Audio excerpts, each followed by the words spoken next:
facilitator.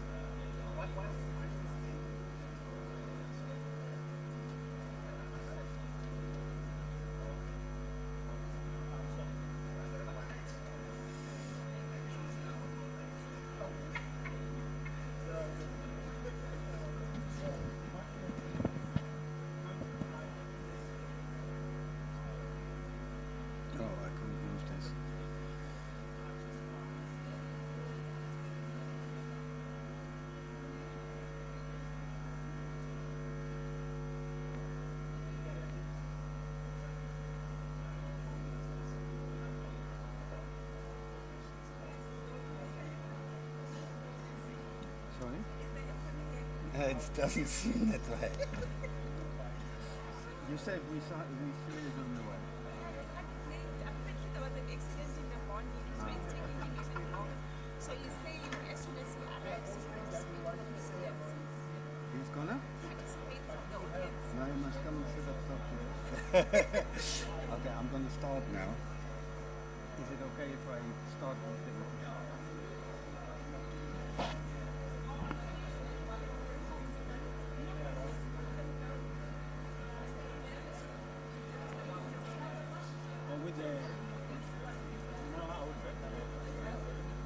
Okay. Okay, good morning, colleagues. If we can settle down, I know you're all very excited about day 3 after we had a good day 1 and day 2. I'm just going to spend a few minutes on the highlights of yesterday. You might remember that Dr. Aldous Strubel from the University of Mpumalanga told us that science is absolutely essential for the transformation of food systems, and that we as the ARC have a key role to play in that. It's within our mandate. We certainly have a role to play in developing an ideal food system, and we know that food systems are changing. We saw that in the last couple of years with COVID. We saw that with what happened more recently in Ukraine and in the Middle East. Yeah, and what Aldous said also was that there must be a shift towards systemic research and leveraging insights from what the UN is telling us, told us during the Food Systems Summit in 2021. Dr. Strubel was maybe it's professor now, I'm not sure, but Dr. Strubel said that we definitely have and he knows the ARC in and out, that we have the potential to catalyze a number of breakthroughs in several critical areas, and we saw that also yesterday during all of the parallel sessions. After Aldo, we had a panel on farmer development and monitoring, evaluation and learning, where we had somebody from DPME, Slatswayo. Let me not pronounce too many surnames today. Mojapelo from Limpopo, Mr. Sekhala from Dalrad, Dr. Roofs from Wageningen, and the doctor that joined us from Malawi. That was a bit of a struggle. But yeah, the important thing was criteria to plan for monitoring and evaluation beforehand and make sure that the right criteria are collected. And then the training is incredibly important. Dr. Roofs argued for integrated long-term evaluation, because how do you know how something is going if you don't evaluate? And then Dr. Nengovela, who I also think I briefly saw in the audience again today, also told us that we in the ARC have a responsibility also to give more policy advice.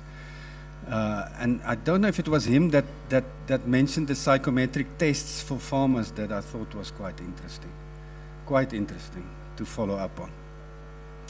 Then there was a panel session on seed security and seed systems development, and that's also a trend that we must be aware of, that seed is becoming quite an issue, and the control of seed is becoming quite an issue, and there are many people that question the role of multinationals in that, and that there is, well, we do agree that obviously in the ARC that there is space for more integrated and more equitable seed systems as well.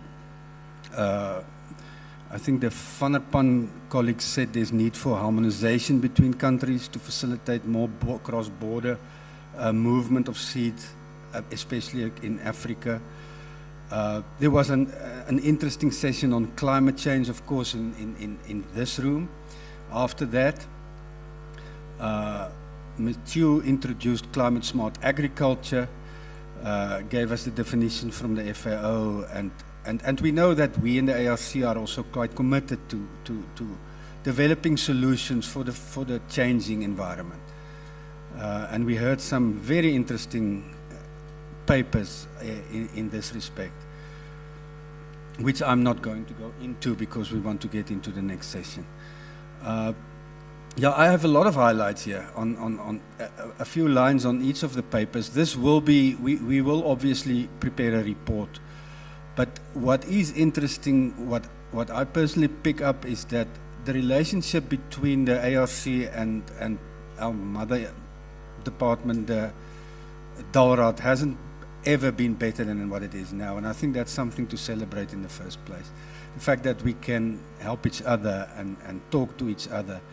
And also the relationship between all of the stakeholders. We had lots of speakers yesterday that are not from the ARC, but are interested in our work and showed us their work. So there's a lot of scope for further collaboration. So I'm going to stop there in terms of the highlights of yesterday. As I said, we are recording everything. There will be a proceedings with all of this available afterwards. Just give us a few days. I'm going to hand over now to Prof. Norman Maiwashi. He's going to chair the first panel session. Prof. Norman, thank you very much.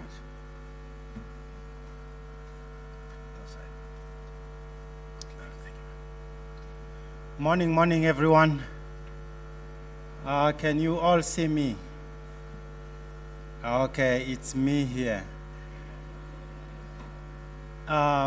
Welcome to this session, which I'm hoping it's going to set the tone for what will happen going forward.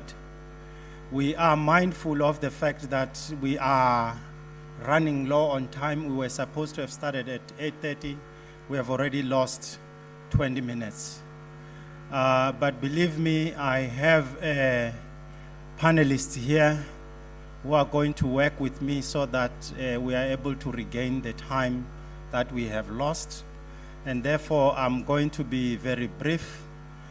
In this session, we are going to focus on commercialization of IP and specifically agricultural IP. In my panel, I have Mr. Caiphas Ramroka, who is a well-known name in this space of commercialization. He has worked for a number of organizations. He's currently with the IDC, holding a portfolio of business development manager. I am going to give him an opportunity to say more about himself, but just in the interest of time, let me introduce all my panelists.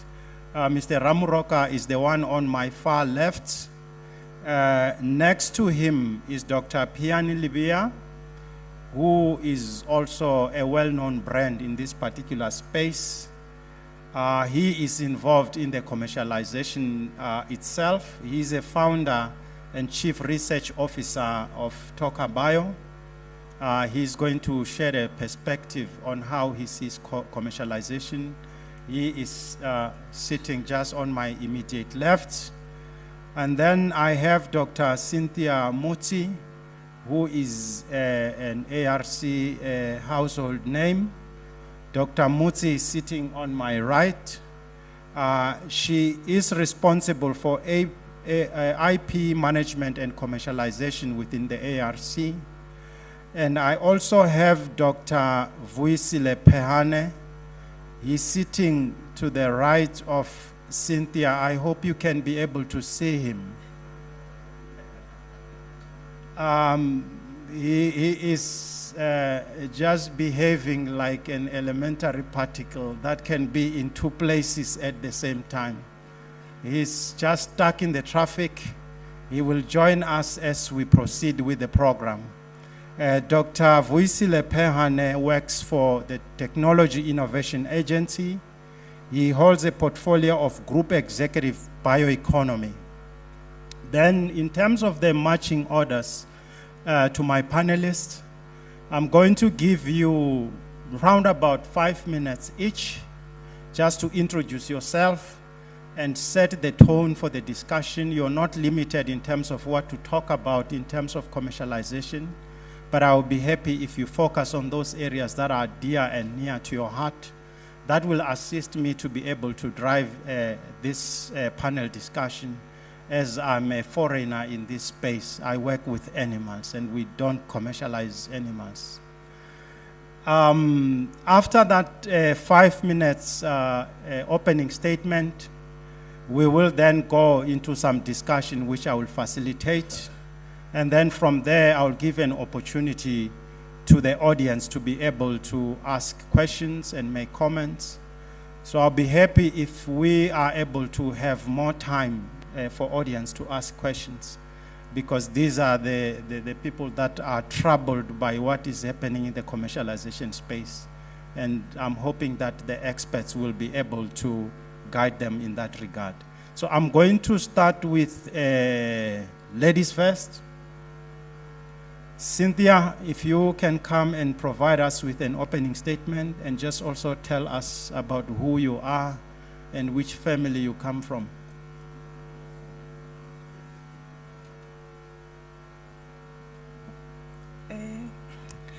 Thank you, Prof. Maiwashi, and good morning, everyone. All protocol observed. As mentioned, I'm Cynthia Mutsi. I head the IP management and commercialization of the ARC, which is normally called Office of Technology Transfer. I've been within the commercialization space for a period of over 10 years. My career started when I moved from science and decided that I want to assist our researchers to commercialize their R&D outputs. For the past 2 days, we have been hearing different talks, discussions that talks about national assets, that talks about the challenges that we have within the research space, the priorities from different provinces. All of these were discussed on one idea or with one goal, which is commercialization. Because whatever that comes out of the research and development, any solution, we are looking into it and want to commercialize such a product. Maybe going back to say, how did we find ourselves in this space? It dates back to 1996 when the white paper was adopted, which also took into consideration the National System of Innovation. And that was followed by the National Strategy on Innovation in 2002, which was also looking to a question of saying, what is it that the country is doing in terms of the research and development outputs from the science councils and the universities? Are they effectively managed or not? And that brought about one of the legislation that we are still all trying to understand it, but it has been there for more than 10 years, which is a legislation that looks into a publicly financed research output, which is the IPR Act. One objective, or one of the key objectives of the Act, was to ensure that the IP is protected and commercialized, not IP protected and not commercialized. So that was one of the key, and also to establish an office that would assist all the science councils and the universities, including the ARC, on how to deal with matters of IP management and commercialization. From there, the OTTs were tasked to ensure that they identify IP from researchers, that IP must be assessed, protected, and commercialized, and not shelved. From what we have discussed in the past few days, it's actually to say we as the ARC, as a Science Council, whom are we collaborating with as well? Whom are we working together with to ensure that the IP is commercialized? I think from the context of the ARC, we cover 3 areas. I know there's a triple helix model, but when you check what the ARC is doing, it actually covers 4 areas, not 3. We have, as the ARC, as an institution, will have processes that assist us. For an example, within the ARC, we have the IP policy, we have the commercialization strategy that has recently been approved that we are currently implementing. Yes, we do have challenges like any other science council and universities, but we strive to actually come through that. We work closely with the industry in many forms.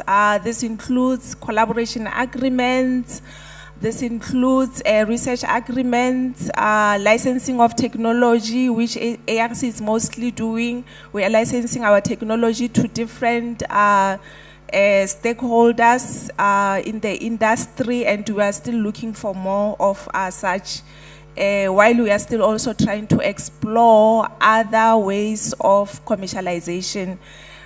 We work closely with our colleagues from TIA and IDC and any other investors that are interested to invest on the technologies that are developed by the ARC. Lastly, we have one of the key roles that I don't think it cuts across other entities. We need to ensure that there's new technologies when it comes to food security. We have successfully concluded many projects on that. On Monday, one of the things that was discussed was around the potato. We have one of our best sweet potato, which also covers that area. So we as the ARC, we have these technologies that are available as solutions which came through public funds, and we are looking for uptakers of these technologies, and I would like to stop there. Thank you. Thank you very much, Cynthia, for that thought-provoking opening statement. This was the brief that they were given, that their opening statements must be thought-provoking. I'm now going to move on to Mr. Caiphas Ramoroka to provide us with his opening statement. Morning, everyone. It's always a shock sometimes for people to call you an expert because you don't see yourself as such. So my background, I studied biotech up to master's level. I worked in research. I worked at the OBP for close to 10 years. I then left, worked at TIA for another, I don't remember, I think about 6 years. I then left to work for a startup company in the tech space before I joined the IDC. I've been at the IDC for 6 years now. So if you were doing your numbers, I've been in the space, in the ecosystem for the last 24 years, from research, manufacturing of vaccines, funding of technology, running my own business, and then funding businesses that wants to commercialize at a large scale. And just to tag on to what Dr. Muzi has just said, so in 1996, South Africa came up with this white paper on science and innovation. And one of the key titles in that paper was, and it's a catchphrase, preparing for the 21st century. And if you look at what we have achieved in the last 30 years since that paper was published, and what we could have achieved, I think that's where we need to start focusing on as a country. Because in my own assessment, and I hope that I'm not going to get into trouble, there's a couple of things that I just wanted to touch on why we are not realizing the dividend that we thought we will realize from that white paper on science and technology. and what could be done differently to actually improve the system. And I'm going to make 3 points. And there's one area that I just wanted to focus on as something that, because sometimes there's things that government and research institutions like the ARC can do, but there's things that people that are within the system need to focus on. And the last part will be directed towards people that are sitting in the room, that are doing research, that are commercializing technology, and some of the things that you need to focus on. So the one of the first things that I think has held us back as a country from realizing that innovation dividend, I believe that there is still a policy disconnect between where Department of Science and Innovation is sitting, and they are the people that are responsible for innovation, and where government is sitting. And a very good example is the ARC, who reports to Department of Agriculture, Land Reform and Rural Development, and the Department of Science and Innovation. I've been in instances where we are talking about developing or expanding a specific sector in the economy. Like, for instance, the poultry master plan, which I was part of developing. And one of the key things around animal production, which most of you will know, is animal health. And we have a huge opportunity as a country to put a lot of money and optimize the funds that we have so that we are able to develop vaccines and diagnostic tools and to actually support animal production. And I remember instances where we were sitting, because we report as the IDC to the Department of Science and to the Department of Trade and Industry. We take lead in developing industrial policy, but in that room, agriculture was not there, and Department of Science and Innovation was not there. We had to make calls to get people from these key departments to be part of these discussions. And that's just one example where the continuous policy disconnect amongst government holds us back as a country from us to actually identify opportunities that are sitting within the ARC that can actually add value to the economy, and then figure out how we can commercialize those opportunities. The other part is, I think when we develop skills, we are not looking at broadly what is it going to take to actually realize the economic benefits of what we're putting into science, research, and innovation. And I suppose sometimes for the ARC, and I see the CEO is sitting there, for the ARC, your mandate might be developing a certain number of PhD students and MSc students. But if you look at other countries, when you want to commercialize these technologies that you're developing as the ARC, the people that are more likely to commercialize those technologies are the people that have developed the technologies. And I think Dr. Piani is a typical example, and I hope that he's going to tell you a story about where he comes from and how he's where he is today. And the challenge, and I see it even now, sitting at the IDC, where, yes, I have a technology, yes, I know how the technology works, but that individual does not necessarily have the skills to then engage with funders, for instance. Yes, as a researcher, I can go sit with NRF. Yes, as a researcher, I can sit in front of TIA to actually raise money for my project. But are you ready And are you skilled enough to actually sit in front of an IDC or a venture capital fund or a private equity fund to then raise money to actually commercialize your technology?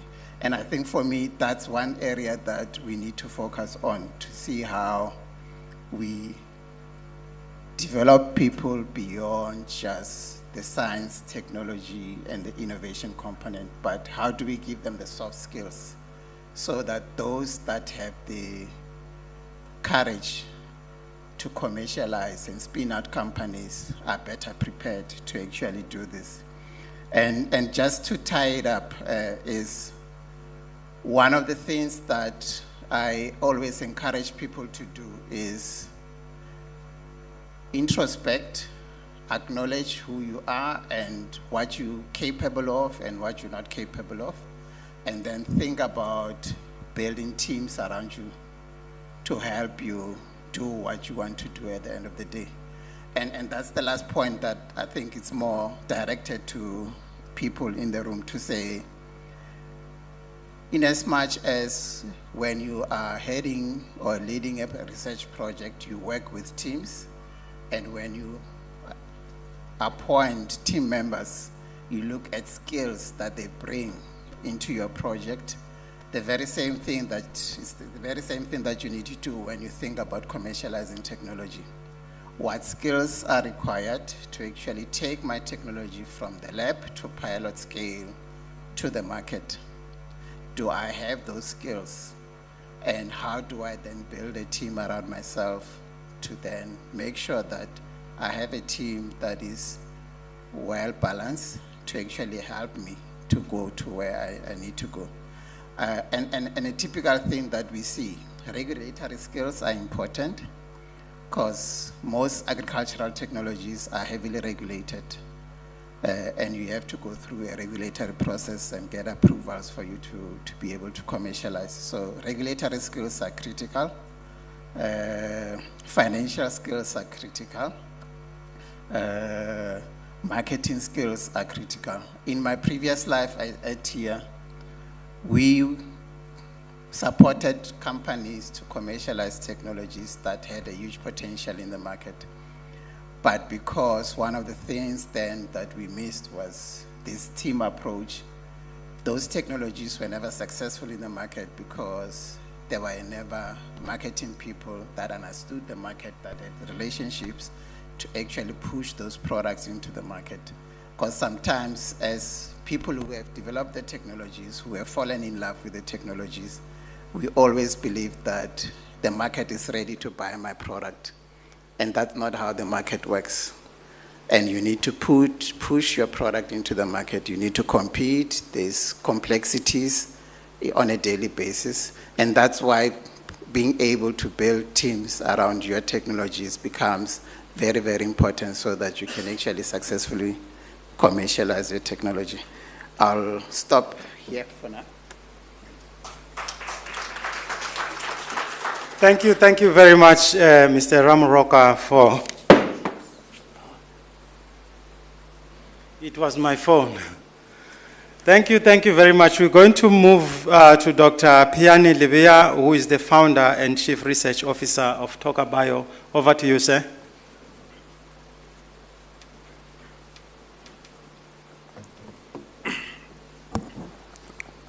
Thank you, and greetings to everyone. Where do I start? Yes, I run Toka Bio. It's a small, medium enterprise. I can declare to you, I know how to not worry about my financial circumstances 2 days before month end, knowing the bank account is empty. But that's what you have to do as an entrepreneur. It's not you don't worry about it. It's more or less, can you figure out the way forward? It's very rough. I finished my PhD in 2006. I had worked before in the pharma industry, GlaxoSmithKline. It was Glaxo Wellcome at the time. I've spent about 11 years at the CSIR as a principal researcher and research group leader. I've worked for Roche during the HIV, PEPFAR, Bill and Melinda Gates, covering about 29 African countries, setting up labs, helping with the commissioning of those labs in most of sub-Saharan Africa.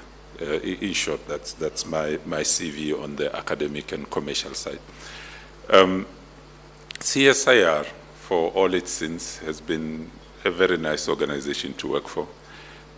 Specifically in that at the time that I was there, they allowed me and my team to develop the technologies that we did, and also allowed the space to say, if it goes the way you think it should be, maybe you should commercialize that, and we'll assist you in commercializing. It doesn't happen often, and it's an opportunity that I grabbed and ran with. How it happened was that we worked at the time, I think, on foot and mouth disease, avian influenza. This, as Ramroka just said, are notifiable and reportable diseases. You can't just jump around and be testing for avian influenza and other things. You need to get your Section 20 from DALRAD, you need to explain your protocols, you need to handle all the materials properly. But that's what happens. We were lucky enough at the time that the DSI funded us directly for some of the work that we did. I'm still thankful to this day. TIA grabbed the mantle and supported the CSIR at the time in 2 phases for us to develop fully the avian influenza testing and the foot and mouth disease point of care detection. This included literally your testing using isothermal PCR. In this case, you're able to go to the field and literally test there. An app that we use to communicate the results in the field, a database that can link with the app and the isothermal PCR to make sure that those results can be linked to the authorities so that they know in real time what's happening in the field.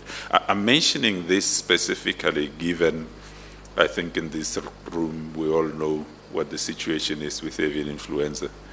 Those who didn't, I think when you couldn't have when your eggs went 5 times on price, you knew something is terribly wrong. We almost endemic for FMD right now, and these are some of the issues that could be tackled. But I'm to talk literally more on commercialization, and I think the bulk of the people here would know that some of the work that the ARC does, some of the products that the OBP produces, and some of the research that your CSR does are literally legislated. You cannot just wake up one day and say, I'm the FMD guy. It is ARC and DALRAD's job to look at those, and it is legislated as such. So what is this? We have been able to do work in Zambia. We published some papers there. We've done work in Rwanda. And I'll give you an anecdote quickly before I sit down. Growing up, I'm originally from Limpopo. We've been farming in my family. In the 80s, I looked after cows. We had about 400, 500 cows.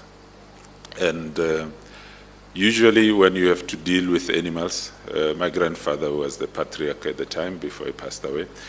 He would ask you, you have to tie that cow, you must clean it and do ABCD. Of course, you're a bit small and you struggle with it. And you come to report, no, it's refusing, I cannot tie it down. And what he'll ask you is, oh, it refuses? You said, yes. Of course, I'm translating. He said this in Pedi. Then you would want to know, what did it say? and obviously you are stuck to give him a proper answer of what it says. So then it didn't refuse, you failed. And I'm like, yes. Then he says, the right thing is you will try tomorrow, okay? and I find even in entrepreneurship, it's about similar. It's not, it refuses, it's literally, what is the better way to do it and get it right.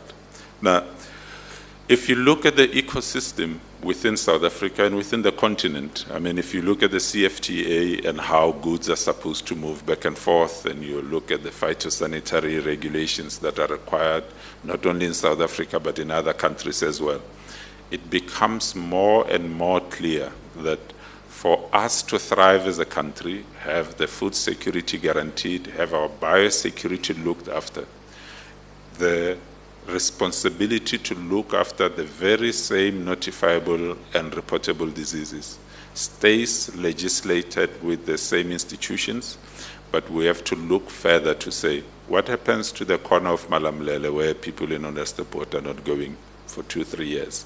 That's where the outbreak starts. Who's supposed to run there and do something? Supposed to do that on your own? No. You have to do it together with the regulatory authority, with the understanding, can your test that you are punting be vetted and be vouched for by the ARC? Where did you get your samples to actually validate that? Is it the strains that are circulating within the country? How do you work together? What are the technologies that are available within the ARC that would be useful for Zambia? Is there money to be made in those areas? Can you bring it back? By the way, it wouldn't be legislated by South Africa to work in Lusaka. So how do we put this together? How do we make the ecosystem useful in a way that helps not only our food security, but to make sure that we can thrive by bringing in foreign direct income, by making sure that our people can invest? Before I sit down, we have one pilot program in KZN, which is supported and very ably funded by the TIA, where we are looking at, if you want to onboard, especially our people, I mean the previously disadvantaged people that have more than 40 to 60% of the cattle in the country, and none of them export. How do you do it? Do you sit and say, well, we will wait for the day they all become commercial farmers? I don't think so. Even if you have 10 cows, you should be able to export 2 if you want to. How do we do that? We have to think out of the box. We have to look at what is the best way to look at those zones, make sure that animal health is looked at the way it should be anywhere else, and allow them to export. Can Tukabaya do that by themselves? No.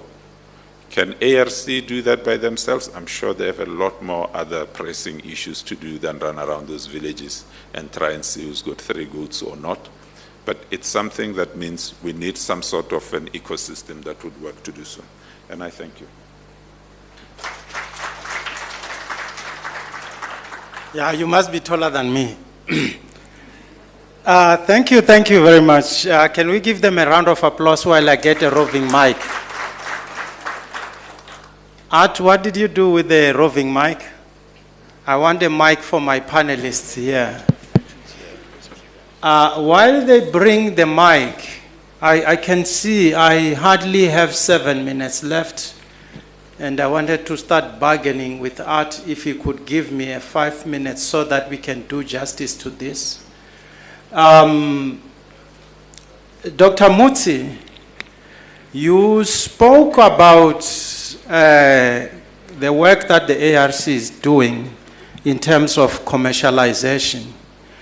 The IPR Act provides a dispensation for incentivizing innovators and researchers to come up with new IP. And somebody told me that we are not performing very well in this space.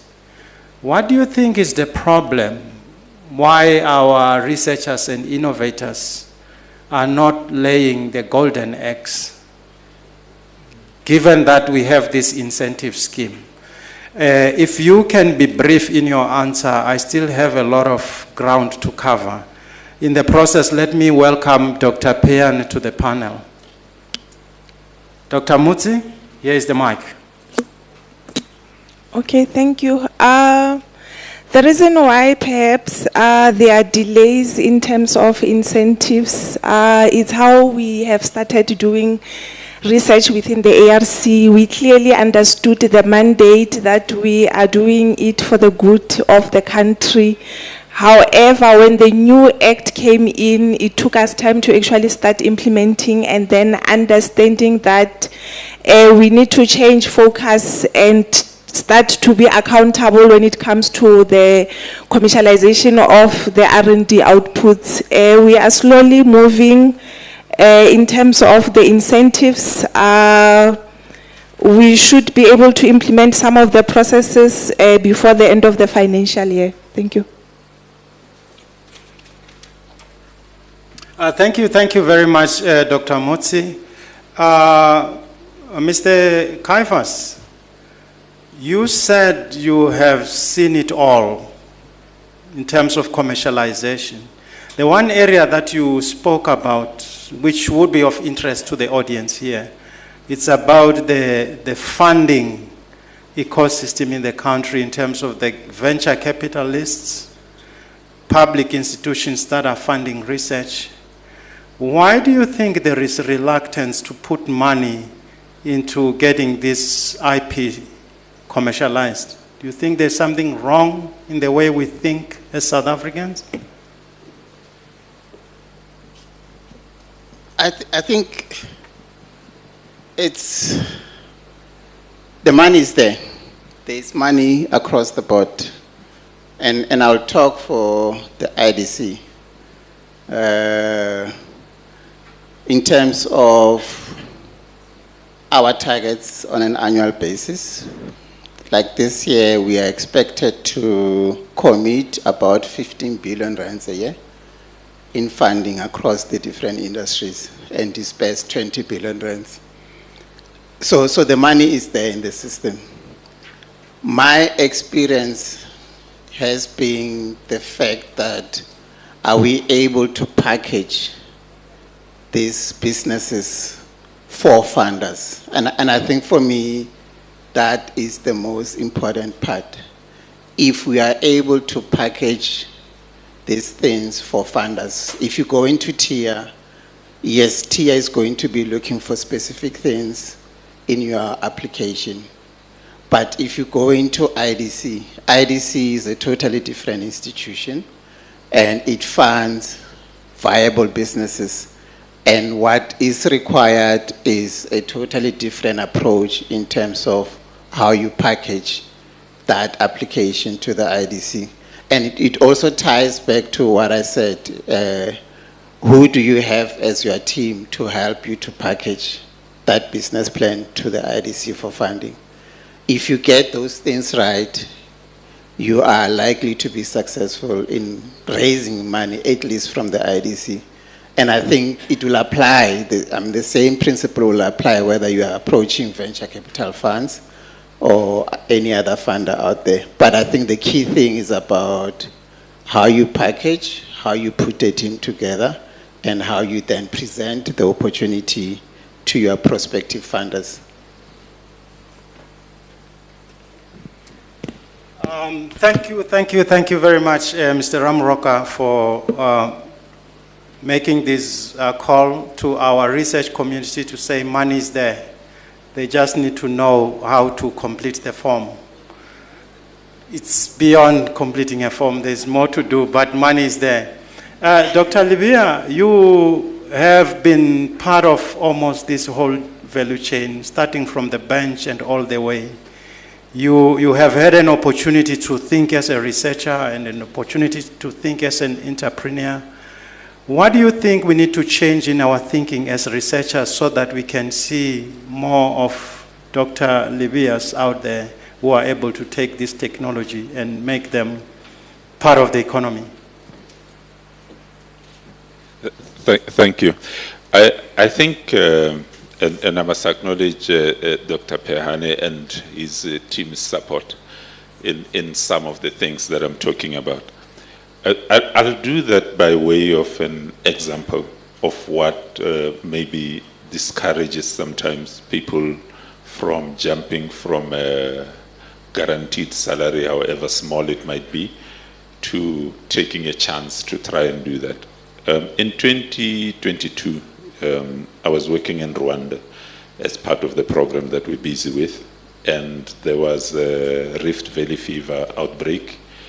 There was some European kit that we were using there. They have legislation just as we do. And during that time, there was a conference that was to happen, and the outbreak hit. The kits were not enough. The manufacturers couldn't put as many as they require for them to quarantine and separate the animals. What did they do? I spent weeks there, literally sitting down saying, this is the problem, this is what we have, what can we do with it? To me as an entrepreneur, it meant this is an opening, an opportunity to probably have this product stay here and have a market that you can use. On the flip side, I knew that if you go there and you say you can do the things you say you can and you can't, they will arrest you. They're not like us and being very nice when you mess up with your food security. They will arrest you. So it means you have to be honest, but there have to be opportunities. And the ecosystem itself should allow you to actually express yourself and take those opportunities that are available. And with that, of course, after 3 weeks, we were able to put something tangible, went to the field, ran around, did what needed to be done. And we could compare that with the CE marked kit that was in short supply with what we've put together. And it was commercialized in literally record time. Why? Because they didn't look at the legislation and say, it doesn't allow us for you to do ABCD. They said, how do we make sure that you fall within the legislation, and how do we assist you in making sure that that which we want to get out can be done? And I think we need more of that in South Africa. I think people worry a lot about how many pipettes you have to fill in a Section 20, rather than we have an FMD outbreak. This that we are talking about, is it snake oil or is it real science? Let's assess it. Thank you very much. A round of applause. Dr. Peane, thanks for joining the panel. I've been told that you were trying to figure out how to get a car from the ground and fly it in the air. Dr. Livia has already acknowledged the good work that TIA is doing in terms of supporting commercialization. From your perspective, do you think we are doing enough? Is there something wrong with our commercialization pipeline? If you could just touch on those. Thank you very much, and good morning to everybody. So where I work is the Technology Innovation Agency. We are an agency of the Department of Science and Innovation. And our role really is to identify these opportunities coming from SMMEs, from science councils such as yourselves at the ARC, but also from our universities and higher education institutions. So I think the challenge really is in understanding the pipeline. So we are aware that science councils, universities, have a very rich pipeline. There's no question around the quality and the standard of South African researchers in terms of the work and the output. So we are in international publications and journals and so forth.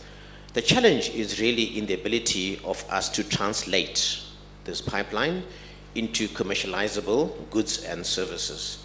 And the reason why there's this particular challenge is really because the people, with the greatest of respect, who are tasked with the responsibility of identifying these opportunities, establishing the commercial potential and commercial promise of these opportunities, are not themselves entrepreneurs, have not been entrepreneurs themselves. When we compare this to what happens around the world in other places, in entities such as ours, is that those portfolio managers and those decision makers are actually respected individuals who come from industry, who have the networks. And so they are able to look at an opportunity and very quickly, from the experience and their networks, establish what is the line of sight as far as commercialization is concerned. Who are those partners that need to be brought in early on in those discussions around evaluation that you line up to be the takers of this technology? So typically, you know, in our case, for argument's sake, you know, the performance of our staff is really, amongst other things, the ability to disburse those funds. And so this is really how we are, I suppose, you know, in terms of our performance, how evaluated. It speaks, you know, to even our structure with the National Treasury. If you don't disburse the funds you're given, you certainly be punished by a smaller budget in the next financial year. So I think for me, it's really the ability for us, an opportunity for us to look at our skills in the country, to be able to translate those opportunities into commercializable products. When we look specifically at universities now, so I'm sort of categorizing this. Universities and staff members at universities are incentivized differently. You're incentivized if you publish, if you bring in the funding from the likes of the NRF, and of course you have students. Nowhere in that do we hear innovation, and nowhere do we hear patents. And so the challenge is really at the universities, vice chancellors, I'm speaking to the vice chancellors, the deans, DVC's research and internationalization, to look at those incentives that we put upon our professors or senior researchers to see how do we promote them into higher levels.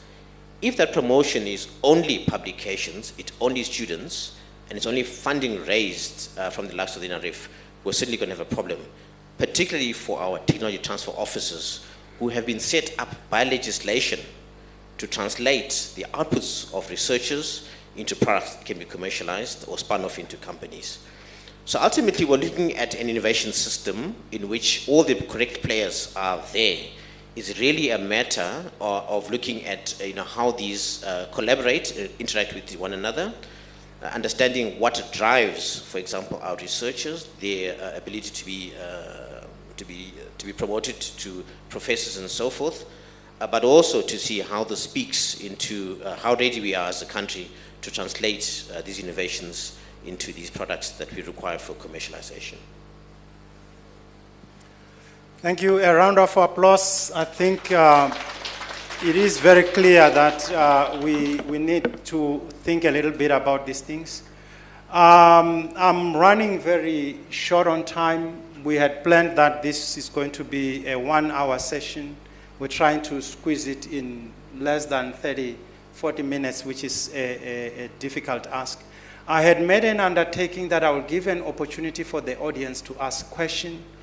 I want to give an opportunity to one person who's going to ask the question on behalf of everybody in the house.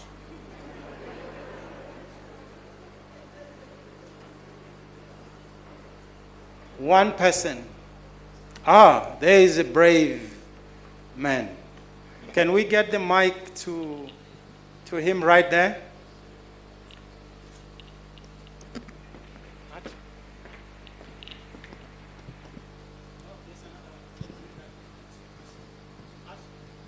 Oh, thank you. My name is Leonard Sadira. I'm with Women and Youth in Agriculture. We are a supporting entity within the DTI. I would like to first thank Dr. Bepani, the work that TIA is doing. We get funding for our product formulators from TIA 2. The second question I would like to ask Dr. Moti. We actually got funded by TIA to develop product formulas for cannabis, where there were demand for cosmetics and beauty products for our strain of cannabis here in South Africa. Our products are actually in demand in Europe, in the US, in the UK. So my question to Dr. Moti, in terms of IPR, I know that's an act on any IPs that are financed through public money. There's a law that affects that compared to when you are actually financed privately. I would obviously like to get some advice on there. Dr. Ramoroka, the product that I'm talking about are actually in demand. These are product formulas. We've done prototype through the assistance of TIA. Through AGOA, we had 3 governments that actually made interest directly on behalf of the industry, saying there's a great need for CBD oil cosmetic products in the US, which is the big market. Firstly, for the ethnic people there, we have a huge market of black people in US, in the UK, and in France.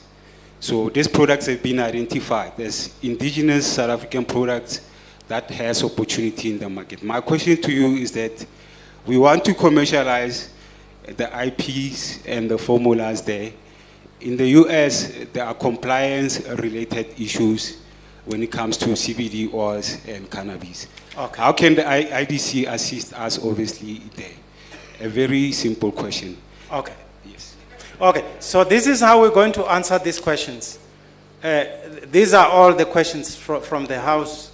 They are going to package the response in their closing statements, which I'm giving each of them 30 seconds. Thank you, sir. So it makes me very proud to hear that, as TIA, we've been associated with assisting yourselves. And of course, when you look at our portfolio of, people we've invested in, is quite large. I think the challenge then becomes, as you're saying, how do you commercialize? How do we then internationalize our product? What needs to be done and what support is required? I mean, from our side, I'm certainly inviting you to have a conversation with myself. We can talk about this because we do have these support structures to, in essence, get the entrepreneur over that hurdle when it comes to the internationalization of a particular business. I'll be very interested in understanding, your intellectual property, how it's protected, and what happens when, in essence, cross the Atlantic and get into other countries as well.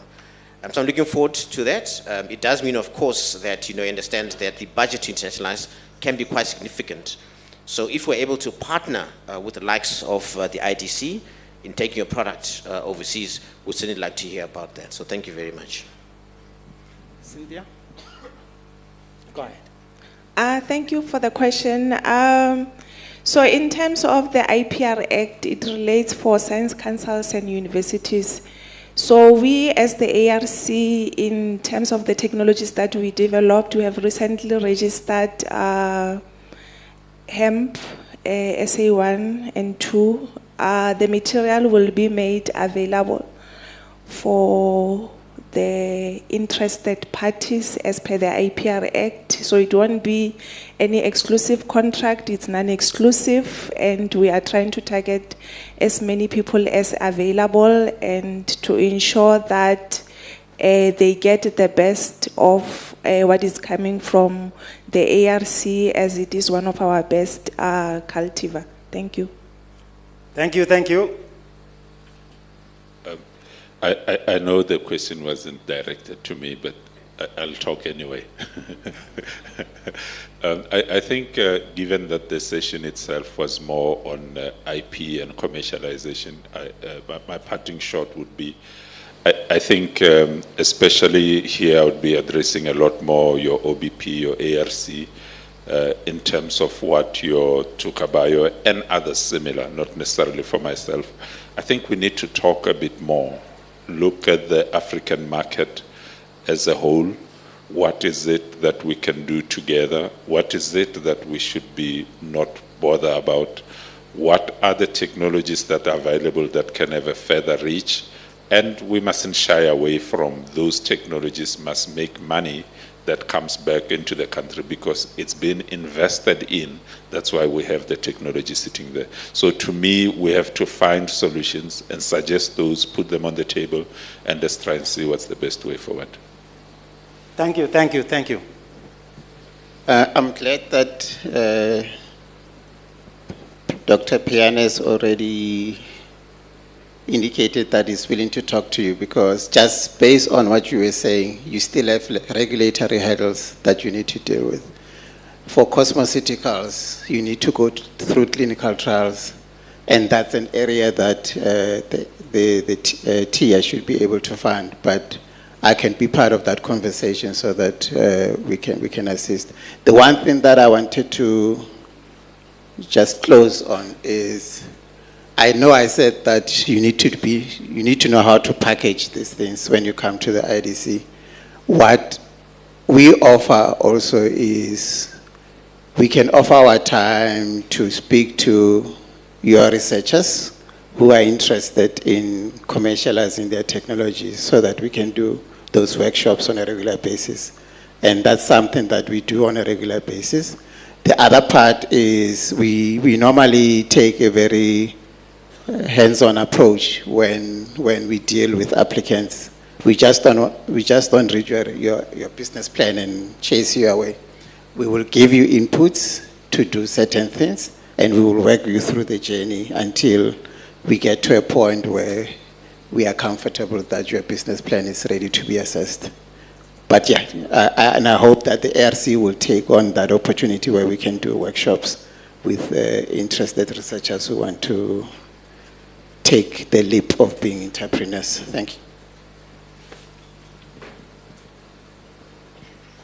Thank you to our panelists. Let's give them a big round of applause. You will agree with me that they did justice to this with a very limited amount of time that they had. They will still be here. If you want to further engage with them, go and have a chat with them. What is coming out here is that in terms of the ecosystem, we are not talking enough. There's general lack of awareness. So if we can emphasize on that. Cynthia, for you, there has been a challenge that has been put there to say, here's our offer, we want to talk to your researcher and anybody who cares to listen so that we improve the level of awareness. My job was to make sure that this was not painful exercise. I know that we didn't have a lot of time. I hope I didn't inconvenience you too much, Dr. Art. I will hand over back to you. Thank you very much.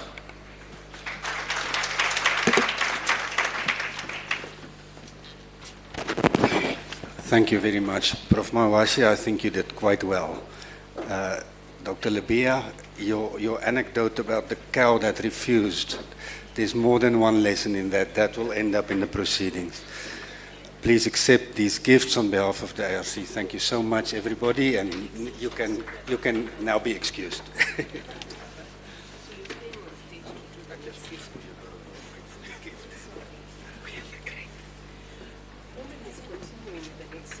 Yeah, easy.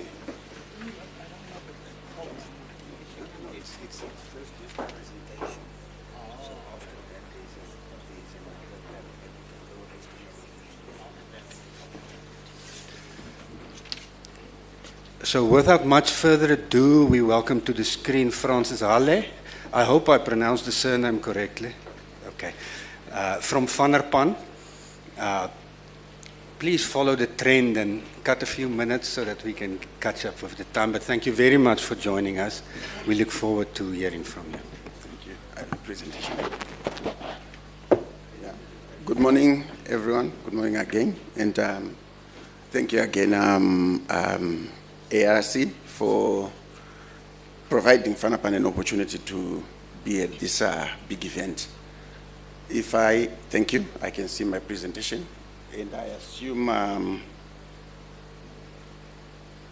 yeah, good. Yeah, so most of what I wanted to discuss, the theme of it is what was being discussed here, the need to move out of our box and commercialize. But I am looking at this from a policy perspective.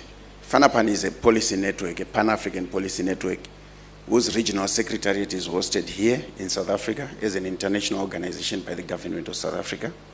But our real mother in doing this is the Department of Agriculture.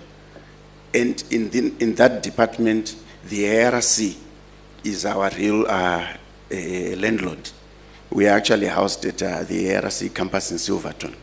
So I don't want to waste a lot of time discussing Vanderpan, but I want to go to something that's related to why we think research must influence policy and practice, which is similar to research must be commercialized.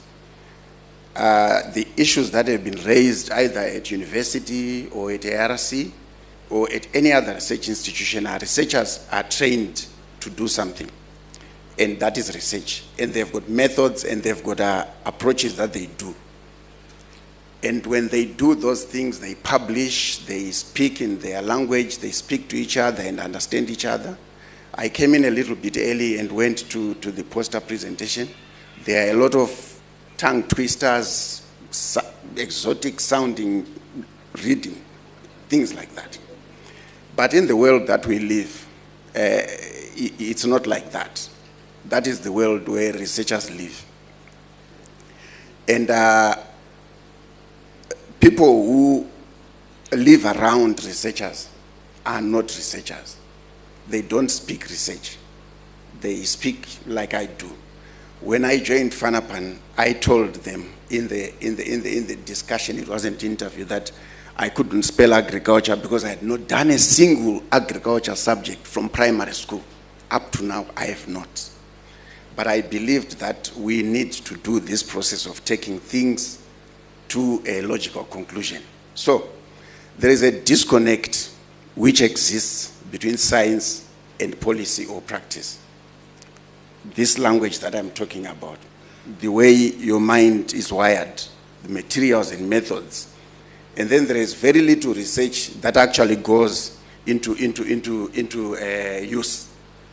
The people who make decisions, who need your research, don't speak research. They don't have access to it. I'm sure we all have a discussion of, you have a publication, in which journal? How many people have accessed that publication? Those are the things that you are looking at.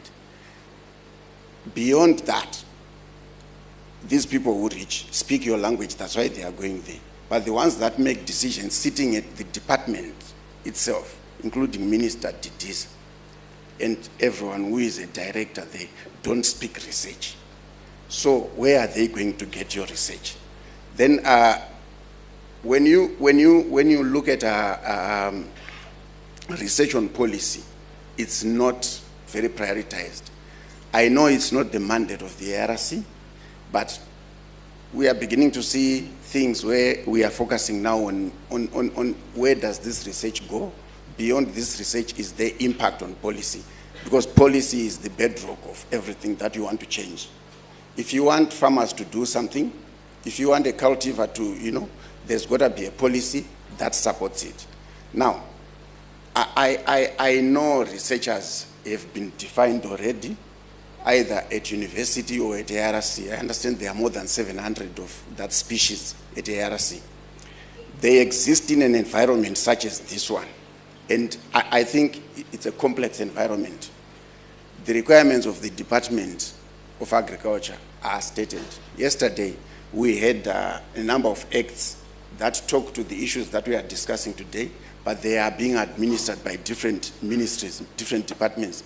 DFFE is a component, and you have trade, and there is agro-trade, so DTI will come in. We look at agriculture delivering positive health outcomes, so the Department of Health will come in. The education sector has a school feeding program, and all those things. They've got demands, they've got things that they are looking at.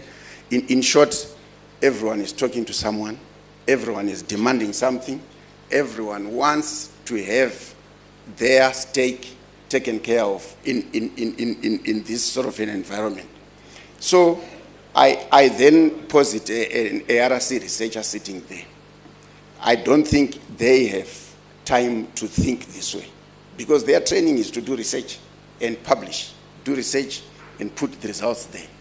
I would like to invite colleagues to now say, if research is going to be impactful enough to influence policy and practice, you would like to be that researcher scratching their heads and starting to think about that before you come up with your research topic or a research area or the issue that you want to research on.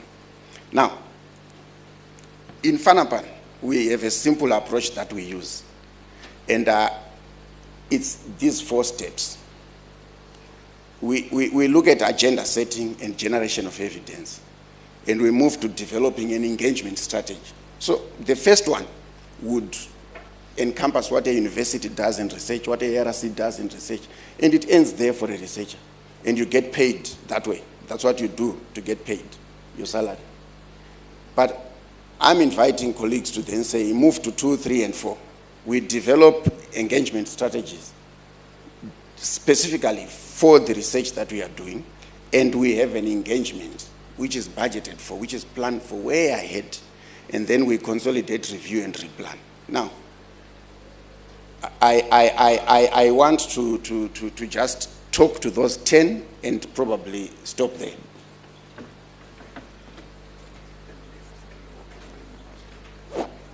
There. Okay. Okay, thank you. Yeah. So the first thing that we do in that agenda setting is stakeholder mapping. In that stakeholder mapping, we are going to look at everyone who has a stake in this. And we think of them as constituencies. Look at a classic example of a politician. A politician does not bother if there are 3 people making noise. But once those people are a constituency that can affect the outcome, they become important. So in the research that you are doing, what are the constituencies that, think about this, you have not done the research, but think about it at the back of your mind that this research has to have an uptake. Who is likely to be important in the uptake? This research is going to have resistance. Who is likely to have resistance? So there are pros and cons, there are people supporting, there are people who are not supporting that research. And the second thing that we do is we identify problems and set research priorities. Now in doing this, we are not the ones, because we sit at the desk, we wear suits, we claim to be professionals and experts in these areas. We go to the people who are deemed to be affected by those, and they help us define. That way, research uptake is guaranteed, because you are addressing an issue that has a taker. Most of the research that we've done, be it for a master's and everything, was a topic that excited us. And when we did that topic, we finished and met the requirements. And that's it. No one is really interested in what you are doing. But if it's a community-based research, you are bound to have a community expecting some kind of feedback. I spoke to a member of staff at University of Pretoria, where they've set up a policy hub. And I just said, if your policy hub knocks on the door of the mayor of Tshwane and says, we are available to you, and all the topics of research that you do come out of the mouth of that guy, you have no problem with uptake. Because there is a guy with problems in Tshwane who will be coming every day to you for solutions. In fact, you tell him, wait a bit, I'm still not done. That's the kind of demand that we want. But if you come up with your own topics, you can buy your own stuff for as long as you are your customer every day. So that's the second thing. Then the third thing that we look is we conduct research. That's what ARC does. And normally it ends there. Then we put it on the shelf. Then we ask each other, are you citing my paper? Have you seen it in this journal and everything? But life does not happen like that. We now come to developing an engagement plan. Now, if you are doing research on cultivars, on this and that, you now look at the people that you are going to go. I'll use the example at the bottom end, where we are looking at the smallholder farmer. Let's say that's the bottom end. Then I'll use the minister and the head directors as the top end. And you are in between. You would like to influence the practice at the farmer level, but you'd also like to influence the policy. So your engagement plan is going to look at a Minister Didiza. It's going to look at head directors. Do you think Minister Didiza wants to read your 1628-page document or chart even with those names, tongue twisters? No, she hasn't got that time. She is going to have a 2-pager at most before she starts falling asleep. She's so tired. Head directors are also like me. Some of them are in those positions, but they have not gone deep enough with research like you. So me, I can't spell agriculture, but I do the policy advocacy for Fanapan. I don't want to go deep. I want to be able to understand the gist and communicate it. So my plan for the minister is directly related to what she can take, what she can't take, what her directors can take, what they can't take. On a different level, to the farmer, it's a totally different ballgame. The farmer has no time to read. The farmer is going to be interfacing with the extension. So what is the extension taking about your research to the farmer, for the farmer to understand? So if you look at those two extremes, the farmer at the bottom where you want to influence practice, and the minister at the top where you want to influence policy, and everyone in between, you then see that you have to have an engagement plan which looks at every stakeholder grouping and its requirements. And when you put all that together, you now have your engagement plan. Then you create messages. Your research report, the published one, is not messages. It's not. It is your findings. You now need to create messages packaged specifically for those target groups. A statement that says something meaningful to the person and not your research report. So your 28-pager can be, at most, the 5 fingers on your one hand. What are the issues that you want to be taken? I always give the example of a repetition. If you continue to say something and you bring out those 5 points or 3 points about your paper, there is going to be an understanding that these are the key issues when it comes to policy, or these are the key issues when it comes to practice. Then when you have those core messages, you are going to enroll messengers. There was talk here about know the team that you have. Not everyone who is a researcher is packaged to play the front. A team has got strikers, midfielders, and defenders in soccer. And in research, it's almost like advertising where I cut my teeth. The designer, the best designer, is always your person behind the screens. His grooming, deportment, and everything else is not what you want to present to your clients. But when it comes to design, he dreams, his head is in the clouds, you just get blown away. Yeah. So, who goes to the front? I am not an agricultural expert. I come here, I am paid to talk. I seem to do it better than my colleagues. So, if you are not the person who is going to be talking about your research, you need to enroll someone who can do that. In our FANAPAN model, we have what we call a champions program. Sometimes I am not heavy enough to punch at the right weight. If it's at African Union and I'm talking nutrition, I will go and enlist the support of King Letsi, His Majesty, because he's the champion for nutrition. Or I will go and get the former Secretary General of COMESA so that he goes to COP29 to talk about climate change. But I will have to package him because he cannot spell climate change like I can't spell agriculture. So enroll. Then the next, when you have this, either you do it yourself if you are so good like my colleague said, but if you are not, get a vehicle, get someone to do it for you. Then the next is you start building awareness. So the building awareness and the conducting targeted, that's the platform. So the 3 things are you have a message, you have a messenger. If you are not carrying your message, get a good messenger, get a good model. Then the third one is you have platforms. We do multi-stakeholder platforms. We barge into people's events and end up at the stage like this, and we retail our ideas. And once you hear me speak now, and you will hear me next time talking for the agriculture people and everywhere, I will sound like a cracked record. When I continue doing that, you begin to hear the message on the policy issue that I am pushing. You will agree with me, the things that you have always heard and heard over and over again are the ones that you remember, and you start thinking about them and you start engaging with them. Then the last stage is consolidating, review, and replanning. What is important there is to know that research never ends. Policy research never ends. When you have finished your research and you have gone through this cycle, a research has been implemented and all those things have happened, you will find new things emerging as a result of your research. Well thought out policies have been implemented, but the impacts are different and not expected. You have to do further research, further refinement, so that it's meeting the requirements. So it's a loop, and you go back into that cycle again. And I've been told I have 5 minutes. The key consideration are, lean, document what works and what does not work. Work and learn through the process. And replan is changing or introduction of processes, of policies is an arduous process. Don't expect this to happen now. There are things that started in 2003 that I know. Like in Malawi, an input and subsidy program was introduced and it crowded out private sector. We intervened, we gave evidence, but today it's still happening. So policy takes time to change.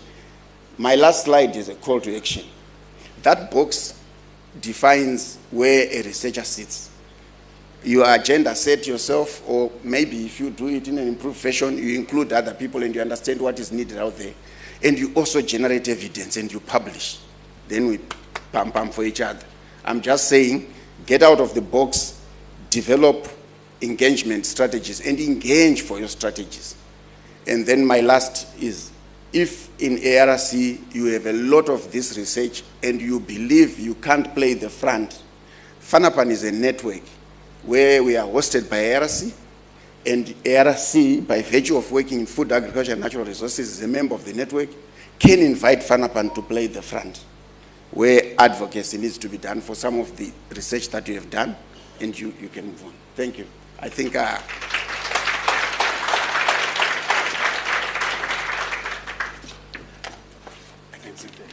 You can go. You can go now. Thank you very much, Mr. Hale. That was quite interesting. Not all research lands on the shelves, but your message is definitely taken. Thank you very much. It's tea time now. We are about 5-6 minutes after. But please, if you can grab your tea, drink it quickly and come back. We will start at past again. The panel is here. I'm being told to allow 2 questions for Mr. Hale. Is there anybody that has a burning question for Mr. Hale, or do you want to go and ask him in tea time? Okay, then it will be tea time. Can I also ask, I've got a message from Keriboni. She wants to see the provincial reps or extension officers in the overflow now during tea time. Thank you very much. You've been a good audience.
Yeah. Yeah, that's a good idea. If I see it happen again. Because this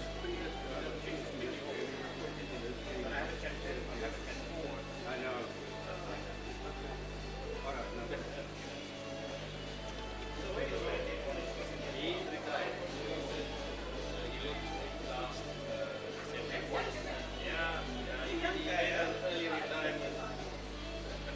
So he's chilling in Cape Town. Doing the church work, yeah. A lot of stress. We've been through a difficult patch with our challenges, yeah.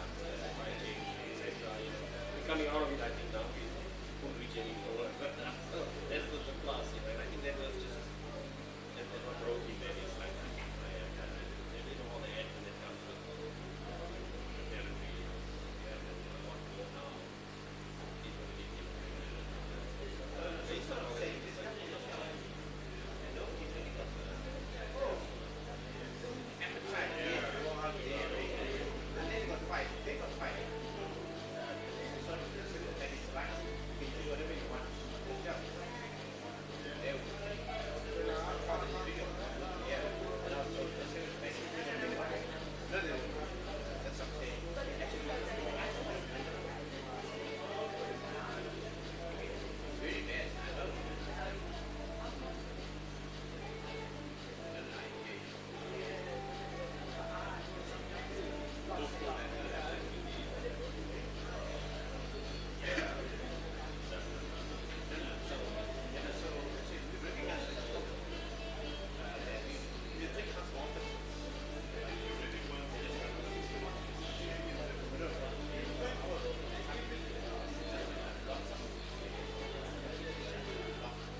Is someone else also coming?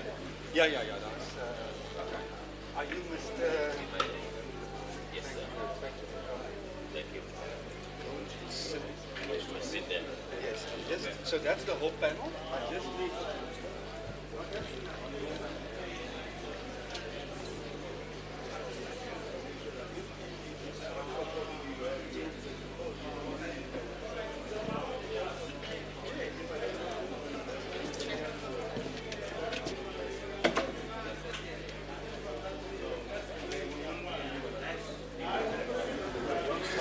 Hello. Okay, thank you. Can we ask you to settle down, please? We have to start. We are about 20 minutes behind. And we need the presentation of Dr. Roofs. Okay. Marlene, you will have to follow it on that screen. Eh? That screen. Yeah. Okay. Okay, without much further ado, I'm going to ask Professor Mawashi to do his wonderful thing again and start with the session. If you can cut another 5 to 10 minutes, it would be great.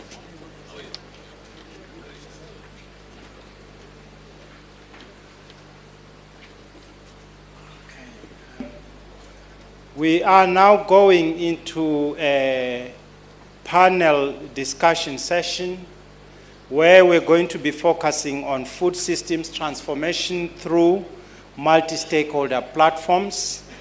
I have a number of panelists that have joined me here who are going to share their perspectives in terms of this big subject of multi-stakeholder platforms.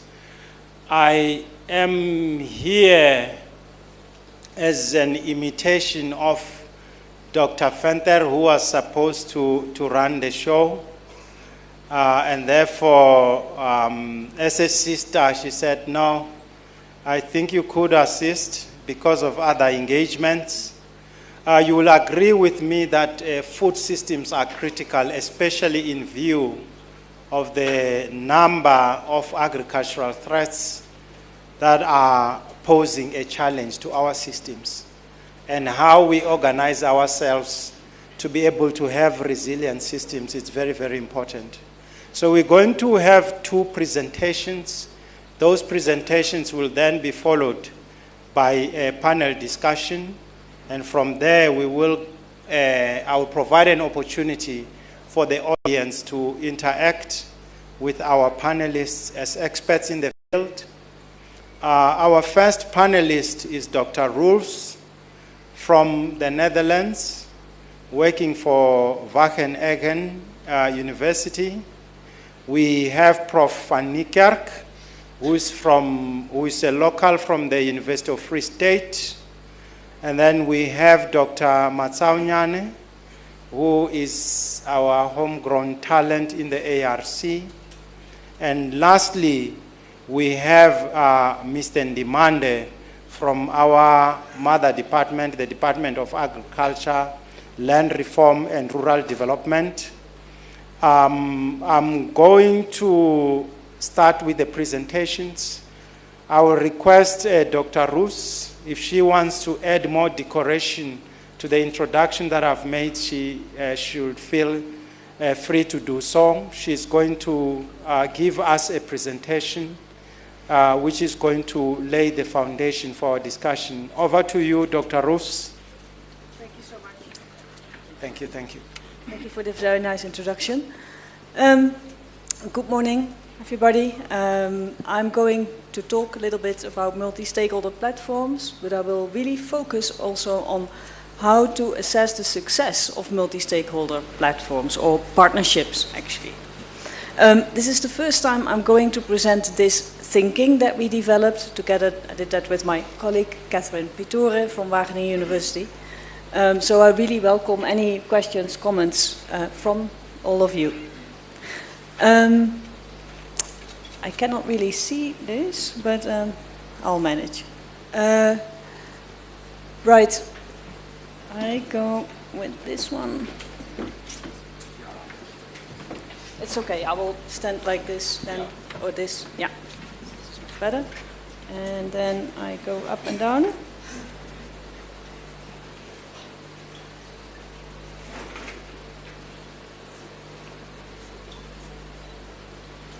How do I do this? Can you perhaps help me? Can you maybe switch over to the second slide? Maybe you can just, I think that again it's not working.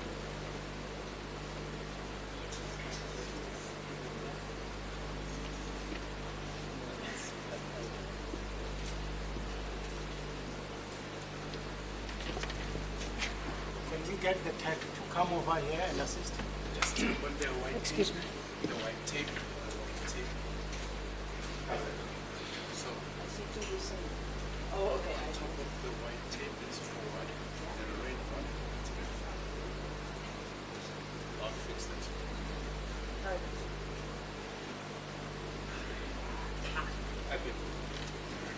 Excuse me. So, right. Every time when I'm in South Africa, I am happy and I am sad. Sorry, I'm standing on your feet. Thanks. You know, we had. Well, oh, sorry, I forgot to tell you that. So I work at Wageningen University.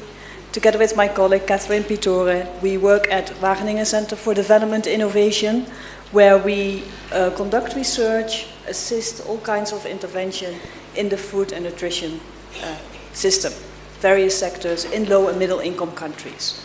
My role often is either project management and or to assist in monitoring and evaluation and learning. I lived in South Africa for a while, and every time when I'm back, I'm happy and I'm sad. Well, one of the things that really makes me sad is to see that after a really rising trend of trust in government, satisfaction with democracy, after 10 years of the inclusive democratic elections in 1994, we saw a very, and still see a very sharp decline in trust in government and in satisfaction with democracy.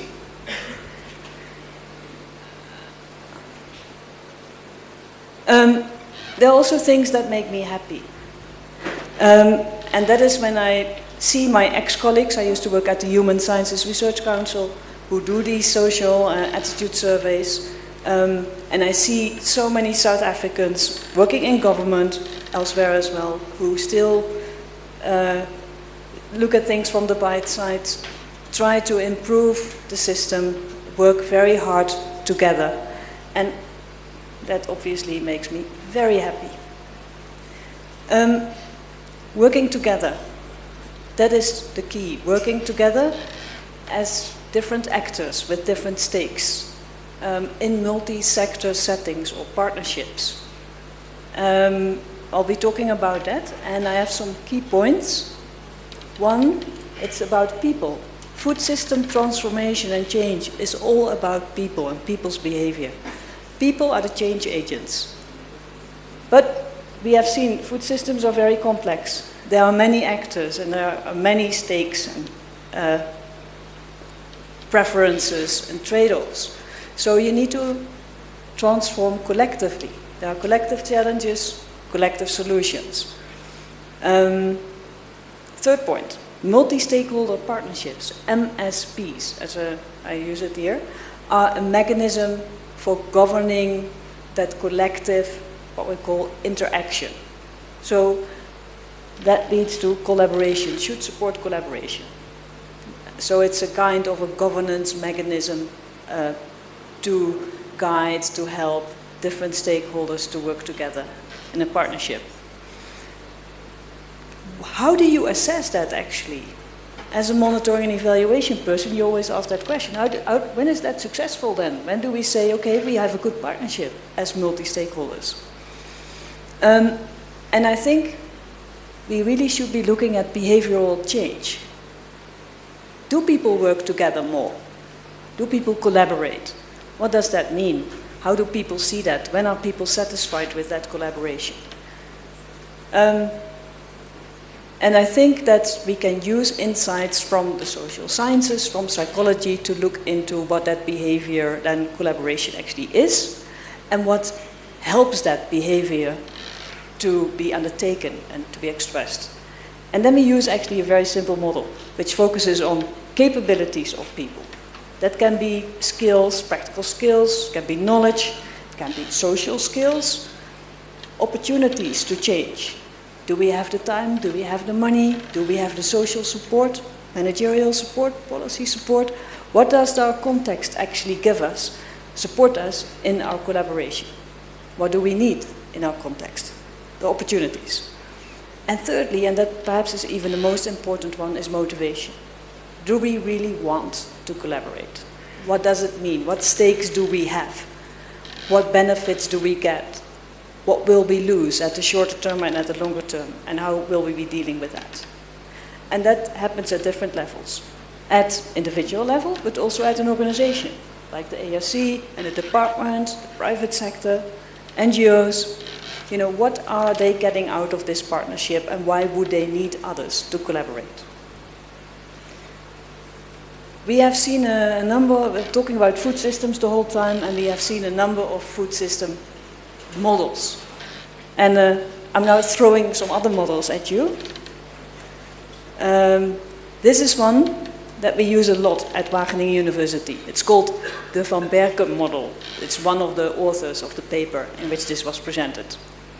I will not go into detail in it, but what you see, it very much confirms also what we have been talking about earlier on in this past 3 days almost. Food system activities, value chains, drivers from the environment, drivers from policies, from the economy, that all contribute to what we call food system outcomes. Nutrition, hunger, environmental outcomes, and economic living conditions of people.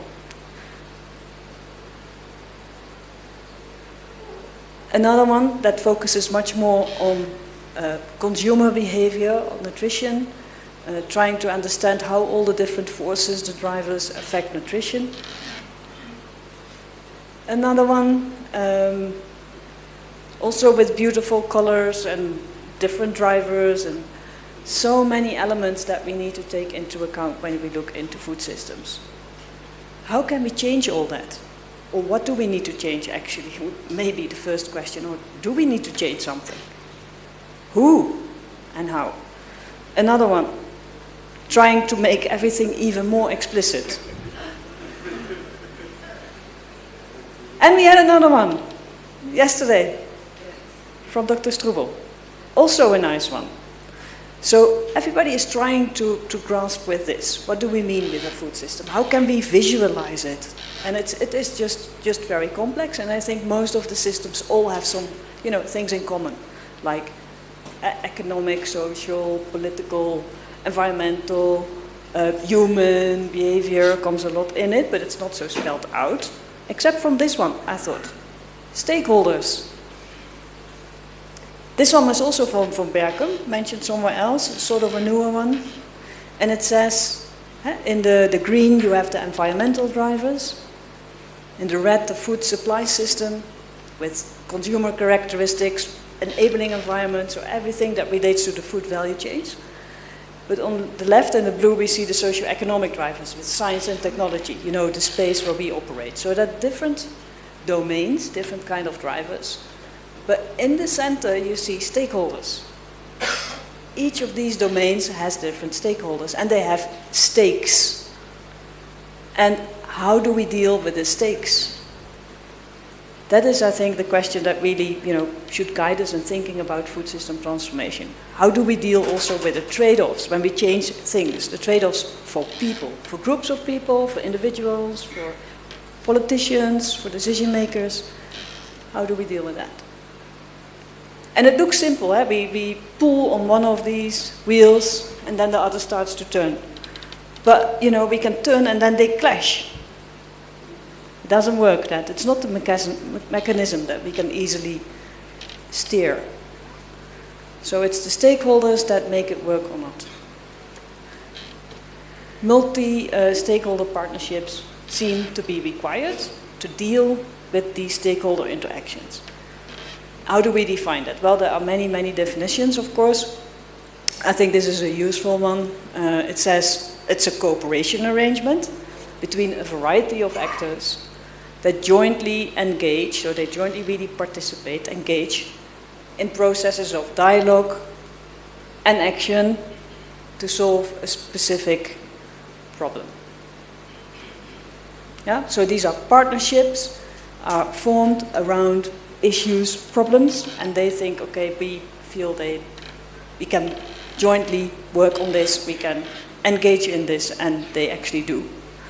And the main thing often is that because they cannot do it on their own, right? You cannot change things on your own. If you want to innovate in agriculture, you need finances, you need to have the policies correct. We saw an excellent panel this morning that really nicely laid out all the opportunity issues that are playing a role in transition. So you need to work with the ones who create that opportunity, the enablers.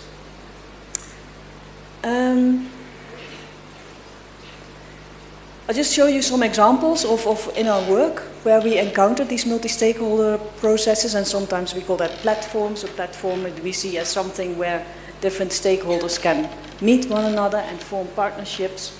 The stakeholder platform often is a result of a partnership. And here we looked specifically, and there was an Ethiopian project where we tried to map the different multi-stakeholder platforms that were active in the food system. So we looked at the food system. This is another presentation of a food system, by the way. And we looked at what platforms do we see? Policy-driven platforms, emergency-driven platforms, all kinds of different platforms that are emerging in the food system. That was just as a first analysis of what is happening in the food system, what actors are involved and where do they collaborate in what spaces.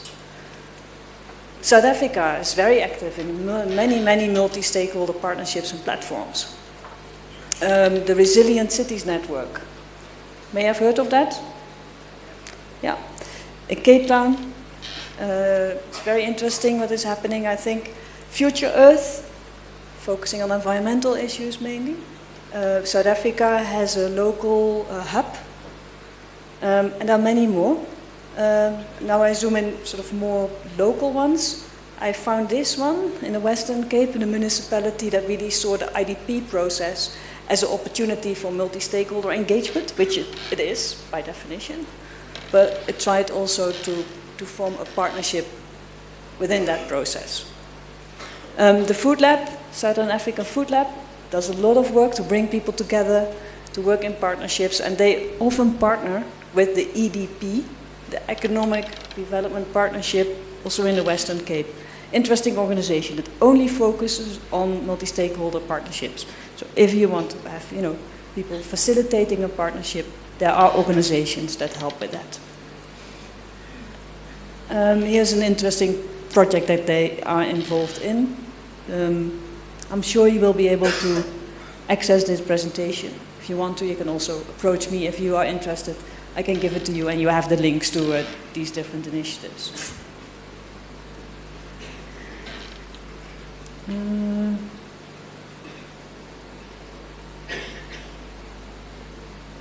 Sorry. It seems to skip one.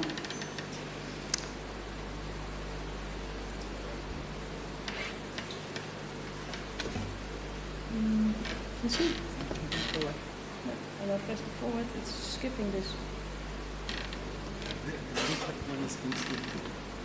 No? This one is skipping. You want that one? Yeah.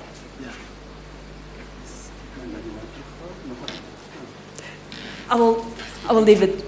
It's okay. I will continue. What I wanted to show you was a very interesting study that has been conducted very recently.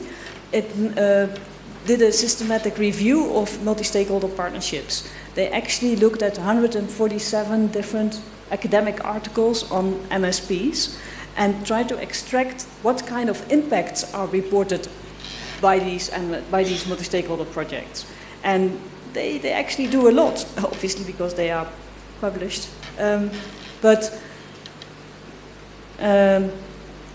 So economic impacts, environmental impacts, social impacts, there are various impacts mentions of these MSPs.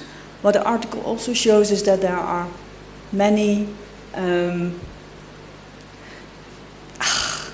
it's interesting. This is the article. So what you see economic impacts, technological impacts, social impacts, environmental impacts, other impacts, a lot of impacts that these MSPs are able to generate according to these academic articles, and I think obviously they are true. And then we have, they also show that different types of MSPs, many different types, and the definition of an MSP, you know, it's, people play with that a little bit. Sometimes they talk about platforms, then they talk about engagements, processes, initiatives, all kinds of things. But the basic thing is that, you know, different stakeholders work together and they try to achieve specific impacts, and it can happen. What it also shows is, in this article, is that there are many MSPs and that they are relevant. Not, you know, they actually confirm and show that MSPs are a very relevant mechanism to use to create impact. It also shows that there's not one form of MSP that should be followed. There are so many different ones with different processes and different goals. So it also shows the diversity of it. Okay. Short break. What did we talk about? What did I talk about? First of all, people are change agents. It's people, and that can be at different levels: individuals, groups, organizations, institutes, nations. There are collective challenges, so there need to be collective solutions. And there will be trade-offs, and there will be benefits, and we need to steer that or to govern that. And therefore we have multi-stakeholder partnerships.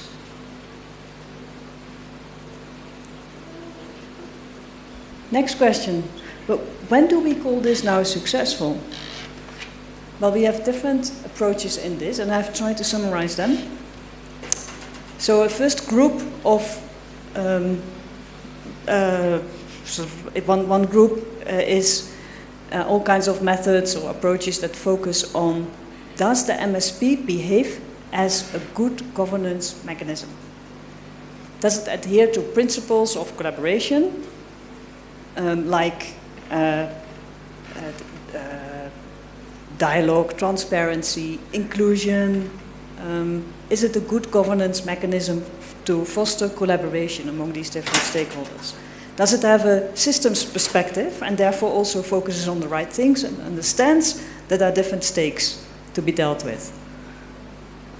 So this is focusing on principles, on guidance for how MSPs should, the process of MSPs should actually unfold.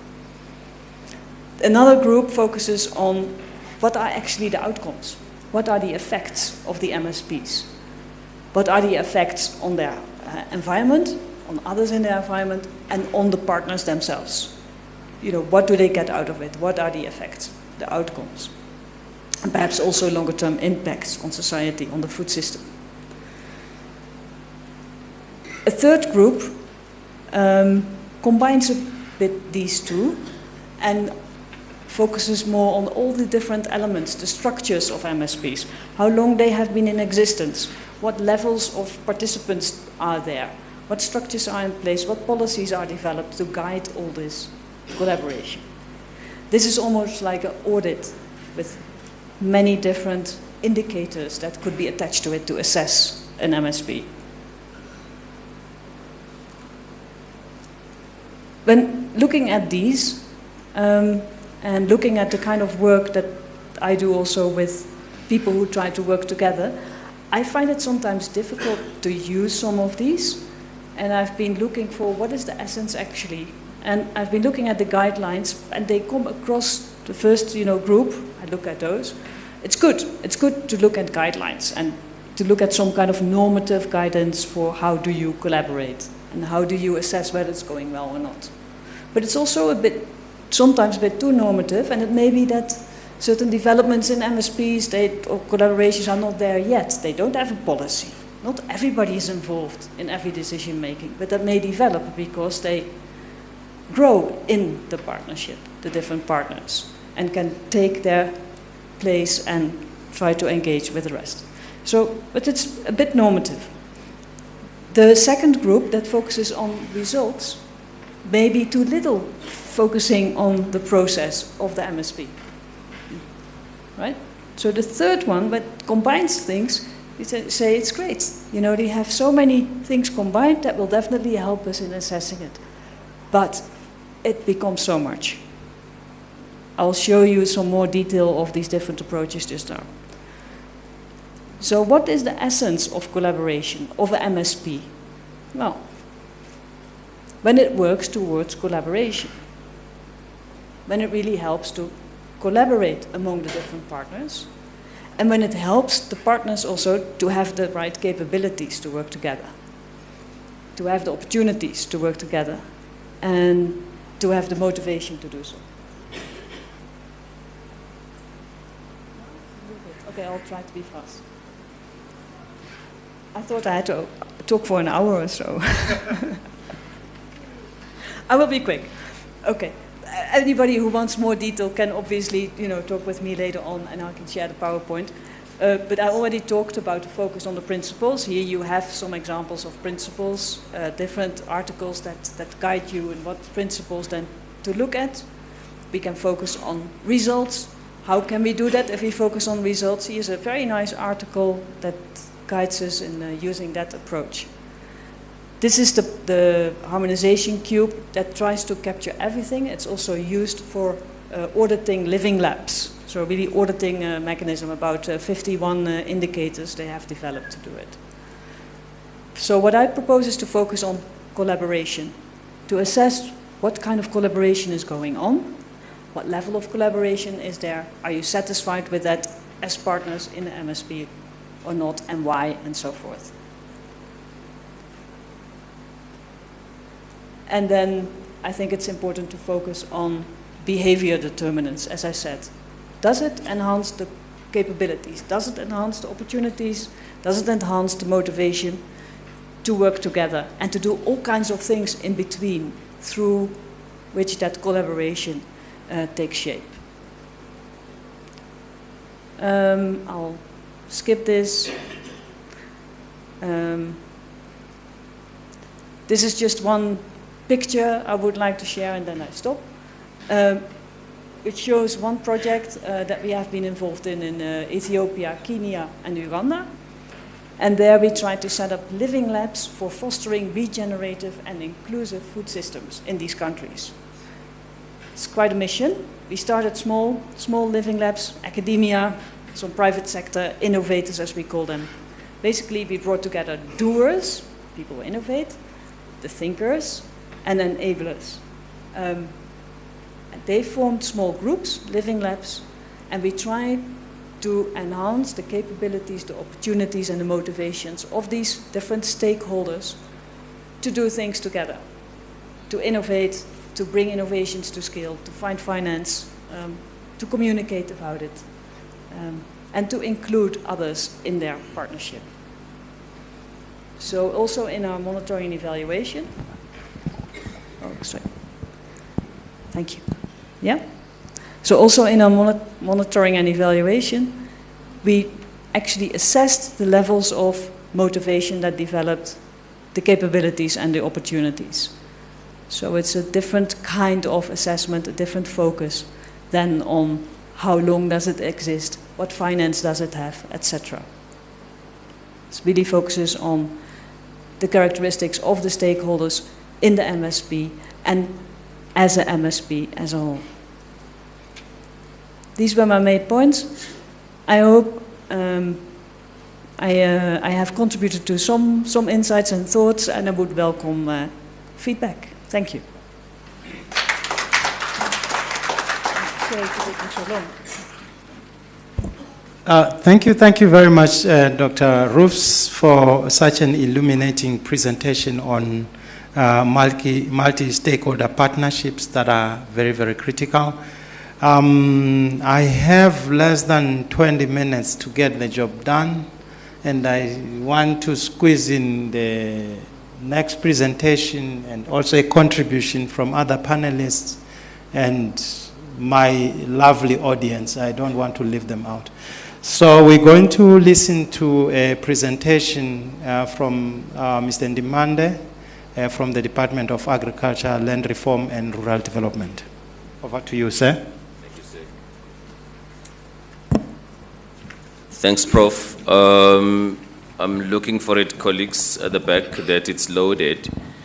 But as a point of departure, I've got only 4 slides, just to relieve you. I think we will make it on time. I think this, in terms of the introduction, I'm in the office of the DG. Mr. Hale earlier on was painting a very confusing picture of interface between research, policy, and practice. And I think the department has taken an appropriate decision to place both research, coordination, and policy in one unit. And I think this is what then, under the leadership of DDG Serache, we are moving ahead in making it an adoptable practice to introduce changes in the system. I think let's go to the other slide. I saw that Prof. Roofs was actually struggling. I'm not sure which one to press here. Yeah, the white one. The white one? Yeah. Okay, cool. So as part of the introduction, I think Prof has actually done a good job to articulate how complex food systems are, and I'm not going there. Scholarly, I think she is actually spot on. There are new words that she has introduced, regenerative systems. Obviously, we are still looking into the systems that are more complex and involving from food production to processing, transport, and consumption. So it's a web of interface by multiple partners and players, which is underpinned by governance and economics at the end of the day. So if that is not in place, you're not going to have sustainability. So these words that are being used within the concept of food security, interchangeably so, sustainability, resilience, equitability, and all of that. And I'm not going back there to that scholarly articulation. I think what is important for everyone who is in attendance today is to listen to what South African government has done under the leadership of Dalrad in ensuring that we have got multi-stakeholder platforms that are in one or the other going to give us equitable, sustainable, and resilient food system moving forward, given all of the challenges that we have. And I'm not going to climate change, I'm not going to COVID. I think colleagues that have been here before me, they've done a good job in terms of articulating that. What is then left for me is to indicate to you colleagues that food system is a system that exists in other systems. So in other words, it doesn't exist in isolation. And I will try by all means to bring it to context so that I practicalize it, because we are in government. So in government, we must actually talk policy and legislation and direction moving forward. So within the agriculture system, I'm speaking to the convicted. I mean, we've got agriculture scientists in the room, we've got experts. I'm not going to go there, but look, we've got seed system. My colleagues, Joseph Mahlaba yesterday articulated that. So it is a system that enables food system to be able to function. Without seeds, you don't have a food system, basically.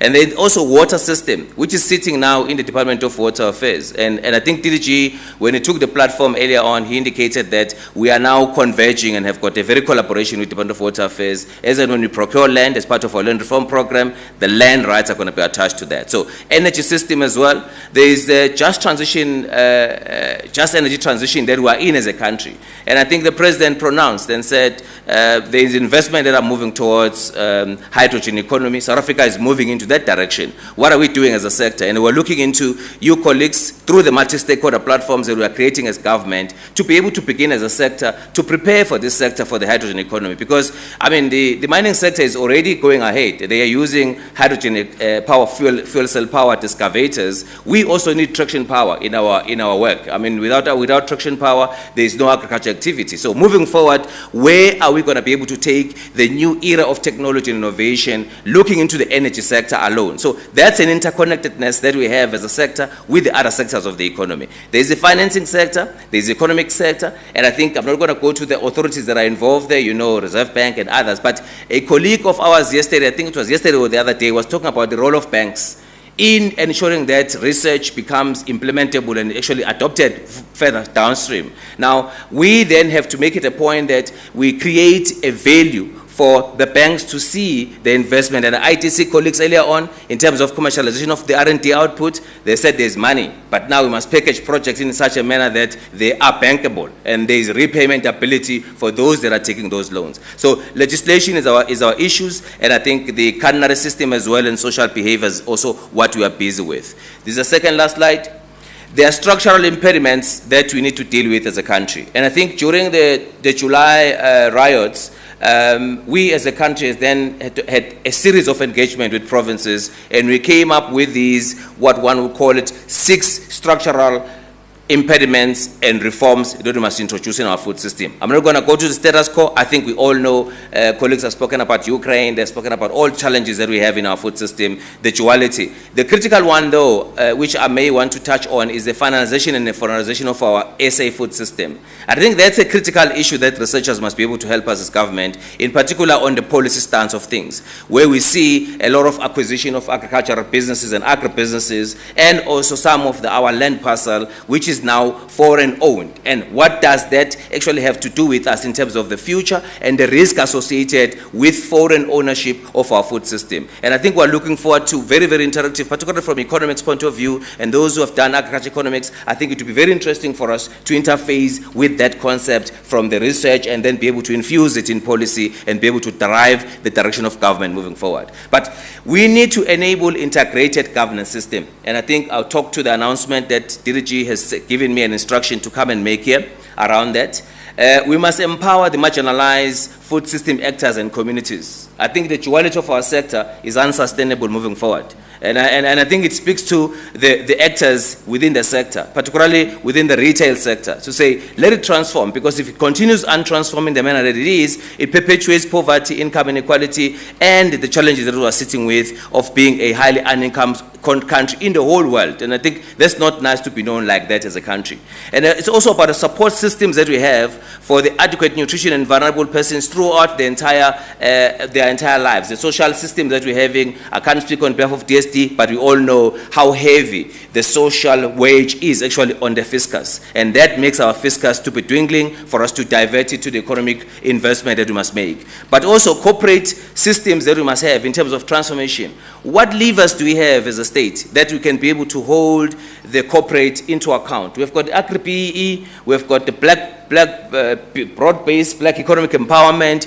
On the other side, the department issues rights. It has got licenses that it issues. Can't we utilize and find a middle ground where we can be able to bargain with and the Prof was talking about us in negotiating, having that ability to be able to put the value before so that we can be able to get a counter value on the other side. While we deal with the issues of transformation, because issues of transformation are at the backbone in terms of addressing the duality moving forward. So we need to engage with the researchers to be able to find a middle ground around that as a state to be able to drive the transformation that is needed. But also the transition that is needed for us to move into sustainable land use practices and also developing of investment in social and technical, the resilience, the word again, of our food system. So it is critical that we need to be able to move forward together and building the resilience and sustainable and equitable for us as South Africa, because the equitability, which is part of what the Constitution endeavors, becomes a very critical issue for us moving forward. I think the second last slide, Prof, I'm not going to be much more longer than this. What are the enablers in our own context that we have identified as a state that we need to have to be able to ensure that we have got a sustainable food system? There must be a strong leadership and political will. But also, there is a risk associated with term of office bearers in the political land space. This is why the administration of government must be driven from the policy point of view and legislation point of view. It's not linked to the leadership or political leadership, but there must be advocacy. And I think we have received a lot of support, particularly from our Minister Titiza in this regard, the AMP, the canopies, and other master plans that we have. There's where government is going, and there are plans that are very crucial for our success moving forward. But intergovernmental coordination is also important. You know, the IGR structures that we have, the 2005 IGR framework that we have, while we as government must also talk, while we are talking with business, we're talking with researchers and other players in the value chain. So it is important. I think what is critical as well around private-public partnership, which is important, I think DG has said to us as a department, and the meeting we had with DG as well on the 8th of January, was that we must relaunch the National Agricultural Research Forum.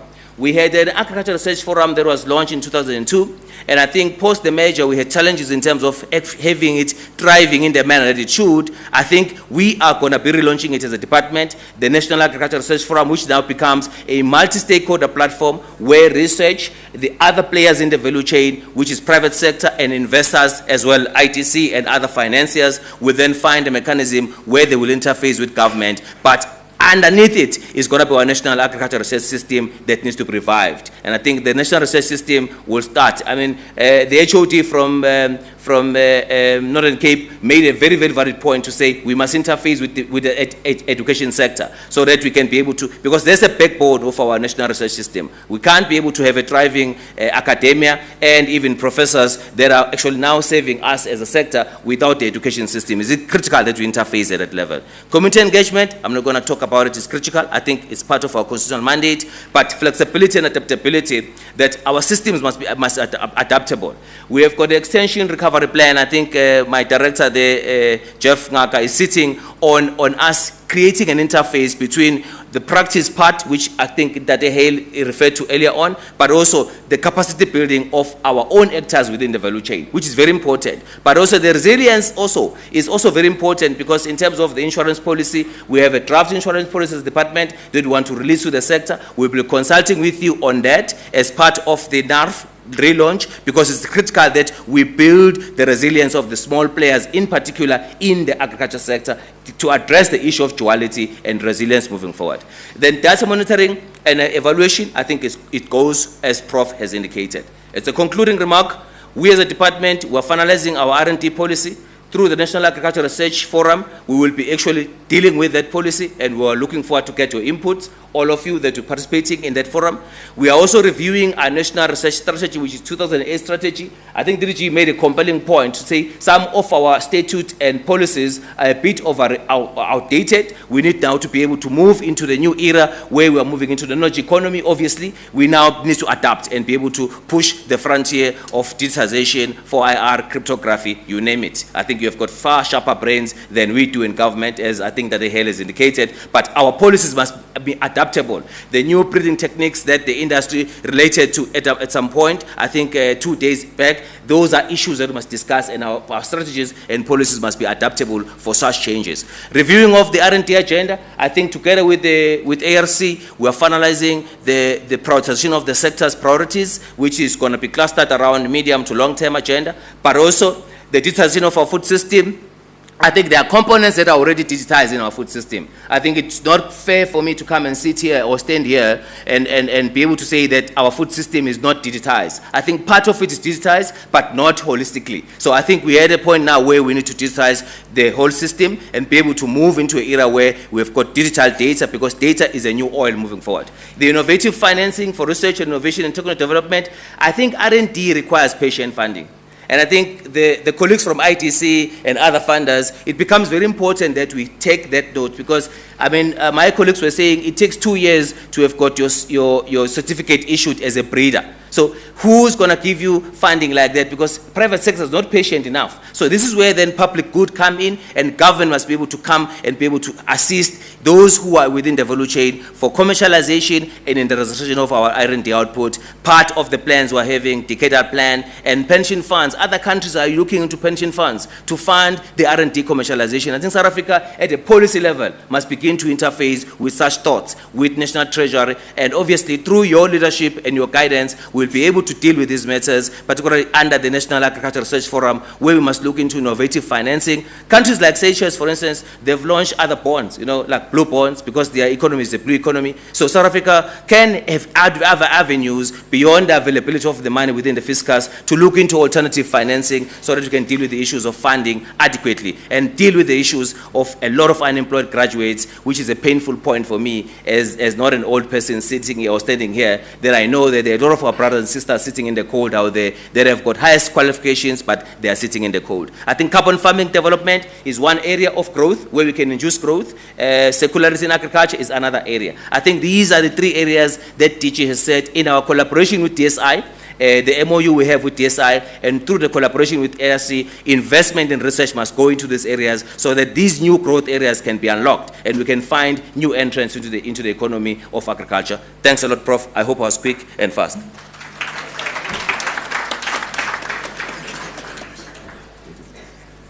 Another round of applause. I think that was quite a mouthful. I know I'm running very, very, very thin on time, and I don't want to be the one that mess up your day. I still have 2 panelists that I also need to provide an opportunity just to share their thoughts. I think the message is very clear around multi-stakeholder partnerships, that these are very, very critical, If you could just give me a reflection of how important are these partnerships, the lessons learned from your area of operation, and what would you say are the recommendations so that we get the right matching orders? I'm posing the same question also to you, Lerato, but let me start from the Free State. Thank you so much. I must just say, one of my colleagues from IRC, which I've been working for the last 12 years, Dr. Douglas Nkosi, it's his birthday today. So Douglas, congratulations. You can give you a hand. Now, where I'm coming from my education, what I have learned this week is something very important. We are working as universities in silos. We have 4 big departments at the university. We have animal science, we have crop climate and crop climate and agronomy. Then we also have food systems, and we have agricultural economics, all working in different spheres of research, each one individually. So I have realized that we need to come together and we need to organize our research into clusters, into chairs, so that we can start to do research cross-cutting. Because someone from the food science cluster can work with someone in the animal cluster, because there's a synergy, there's a link. And once we have organized our research into 4 bigger clusters, then we can start a center of excellence. We can look at the SDGs, the overall theme of climate change. So in universities, we must start our own centers of excellence by working together. Then I propose that the IRC do the same. They also organize their research under clusters, under themes, then our themes can work with their themes. And then other universities also come on board, and they also cluster their research under themes. But we can have one big center of excellence, where the different types of research can start to work together under centers of excellence. Then we as a role player in the food system can start to influence the food system. Because from where we are sitting as a role player in a food system, we can advise from a research perspective. And that's a very good perspective, because we have research-based evidence. So we can say, we have been doing research on this, we can advise you on that. So I think from my perspective, from a higher education perspective, I propose that we organize in smaller clusters, in research chairs, making it bigger, making it centers of excellence, and then from that centers of excellence, we can start to influence the bigger food system, so that we can have a more sustainable food system for our country.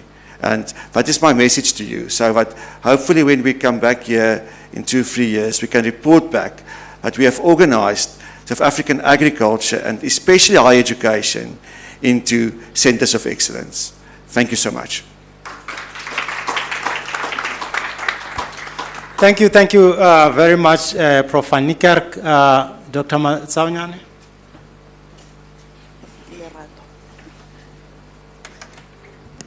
Good morning. When you look at a building, a house, there's several people that contributed to that structure standing. We're talking about those that do the construction in terms of cement, the bricks, etc. And then you have those that need to do the plumbing. And then you get the electricians, those that do the windows, doors, etc. And in order for us to stand proud as South Africa to say that we have something functioning, we need multiple stakeholders. So when we look at the Agricultural Research Council, because that's the flag that I'm wearing today, I'll have to shine a bit on the Agricultural Research Council. When you look at the food system, you have the production aspect, which is falls right into what the ARC is doing. We have extensive research looking at production. When you look at the processing, we do a lot of agro-processing. When you look at distribution, we have economists that can assist in terms of sourcing market, how to identify a market, etc. When you look at consumption, we do nutritional testing, all the other things that are in line with consumption. So as it was just indicated now, we have all those aspects in place. But as it was indicated, there's the challenge of getting that beautiful type of research to the beneficiaries. And this is one of the platforms that I'm hoping all those with nice pockets can assist us to take those packages to the beneficiaries so that we can contribute holistically to the food system. One of the, I'm not going to be long, Prof. One of the other aspects that I would like for us to just mill over, still pertaining to the food systems. We have your policymakers and researchers that are put into one category. We then have your agricultural managers in terms of extension managers. We also then have our extension officers. And then obviously at the end, it's the farmers. How is this synergy taking place currently? There's a lot of complaints that it's a top-down approach in terms of decisions are made and they are trickled down to the farmers. And there's been a lot of suggestions that we need to look at turning it into a complete wheel instead of a pyramid, whereby the emphasis is on the farmer or the producer or the processor.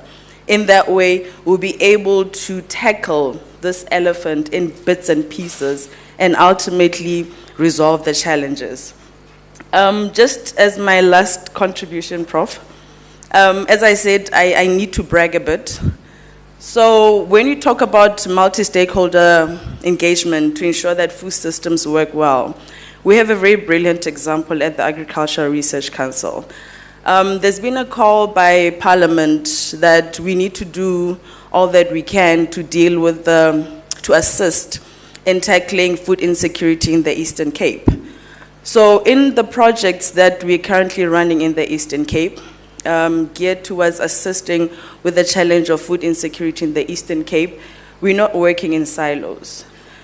We have the Department of Social Development on board. We have the Department of Health. We're talking about the nutritional aspect and the consumption part of the food system.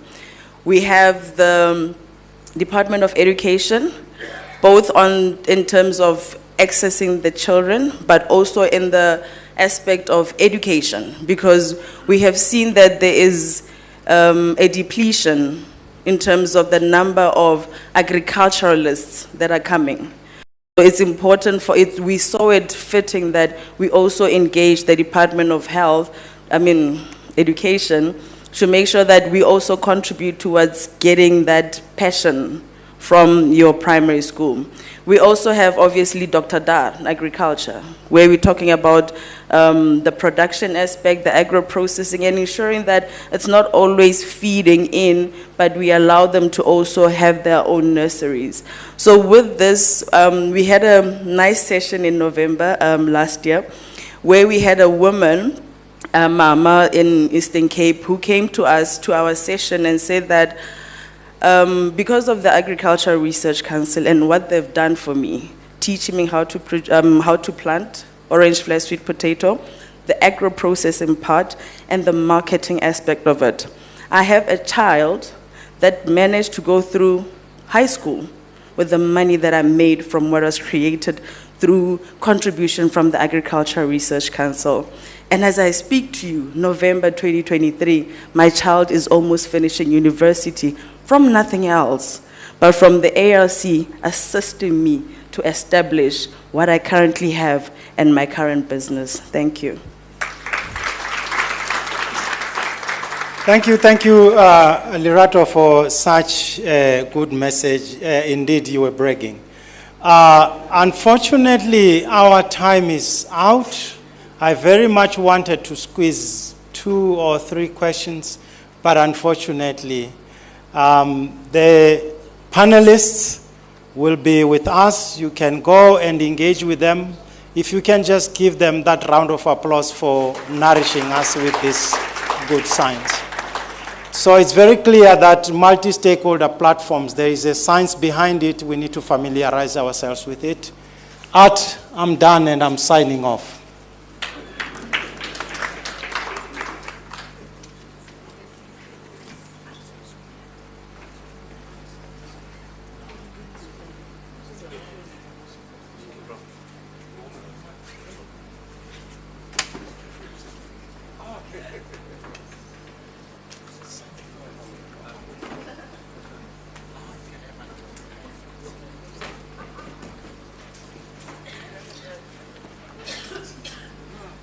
Dankjewel.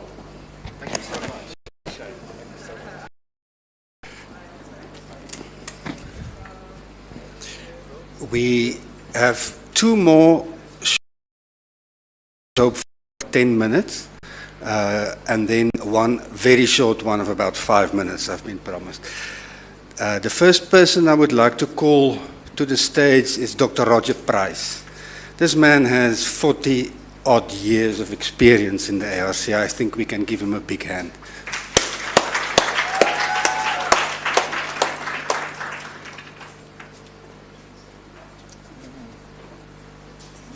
Thanks, Arjan. Yes, 40-odd years is... yes. Right, let's see. Where's my talk?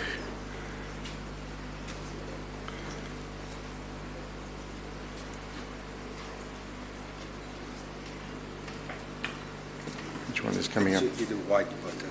That one.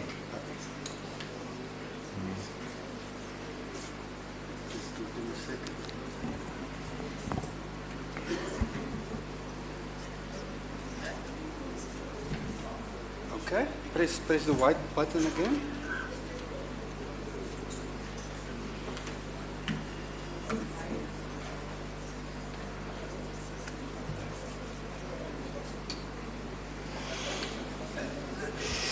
Nothing happening yet. Here we go. To move it on is the... Yeah. Here we go. There we go. Right, thank you. My talk is about integrated pest management, the journey we've had in my career and other institutes in the ARC. The journey, we can always say, are we there yet? So that's... Integrated pest management. There's loads of definitions of IPM. This is one of my more favorite ones. It's a decision-making tool that combines biological, cultural, physical, and chemical tools. So it's a harmony that minimizes overall economic health and risks to the environment. Thank you. Thank you. Okay. Is that better? Okay, the term integrated pest management is well known throughout pest control operations worldwide. It's been in operation for about 5 decades, and there are hundreds of publications and numerous books on the subject. IPM is the holy grail that we want to head for pest management. There's been significant uptake of IPM principles in many countries, especially through the farmer field schools, which we'll talk about later today, I understand. The theory and principles of IPM have evolved over the past 50 years. New things are coming on stream all the time. New things, softer pesticides, natural enemies and biocontrol, commercial bioproducts, repellent and track crops, crop rotations, resistant cultivars, new GMO technologies are coming on, pest monitoring and action thresholds. So there's new things coming on all the time, so this is an evolving field. The aim of IPM is basically to minimize the harmful effects of crop pests and diseases and invasive alien plants in a cost-effective and environmentally sustainable manner. It's the idea of harmony, using the various control methods in harmony to manage single or multiple pests. The idea of using separate strategies, as I mentioned, it's chemical, cultural, biological, and biotech control. This is flexible, it's evolving. It complements, it blends the various practices together. But the chosen strategies should complement and not compromise effective control.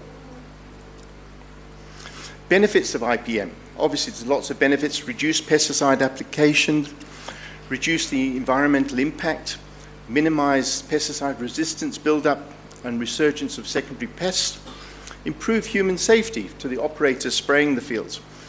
Food safety, reduce the residues. Access to wider markets. There's all the yuppie markets, the organic markets, the markets in Europe and the States with lower residues required. Reduce the input costs for the farmer and make cheaper food available. And reduce the impact of invasive alien weeds and on their impact on biodiversity and natural resources.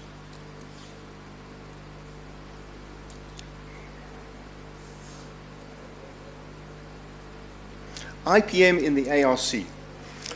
There's been decades of lab screening and field trials of new pesticides for registrations. We've developed biological control agents for numerous crop pests, forestry, and invasive alien weeds. We've developed pest management strategies, crop rotations, intercropping, control action thresholds, you name it. There's a huge amount of technology transfer and training, popular information dissemination, websites, apps, farmer field schools, whatever.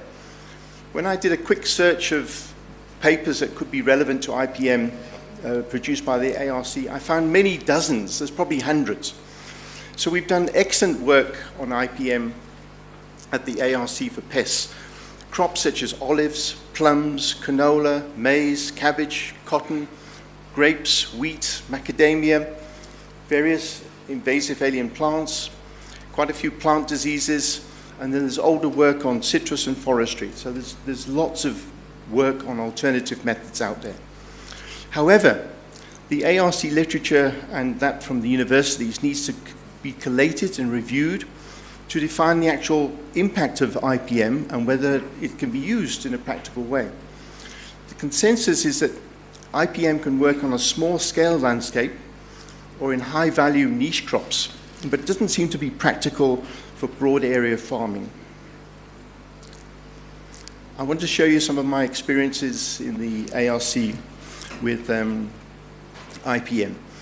The ARC Land Care Project de la Sikisiki, cultural control. This is not my photograph. I wish it was, but my plots looked a lot different than that.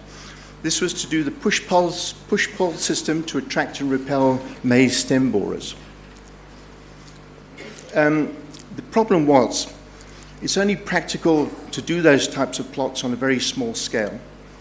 We need nurseries to grow the Napier grass, which attracts the stem borers, and the Desmodium legume, which repels the stem borers. We need time and labor to prepare the fields. There's a shortage of land, water, and labor in many rural areas. Farmers only have a small area in most of these, in the Sikisiki anyway. Farmers considered it a waste of their time and land to plant things that they couldn't eat. We then needed to fence and protect the crop systems, especially the Napier grass. Within 2 days, the cows came in and ate all my Napier grass, so it was pointless. The communities are also short of labor at critical times. When we wanted to do pest control, they used their kids instead of sending them to school. So it was socially unacceptable.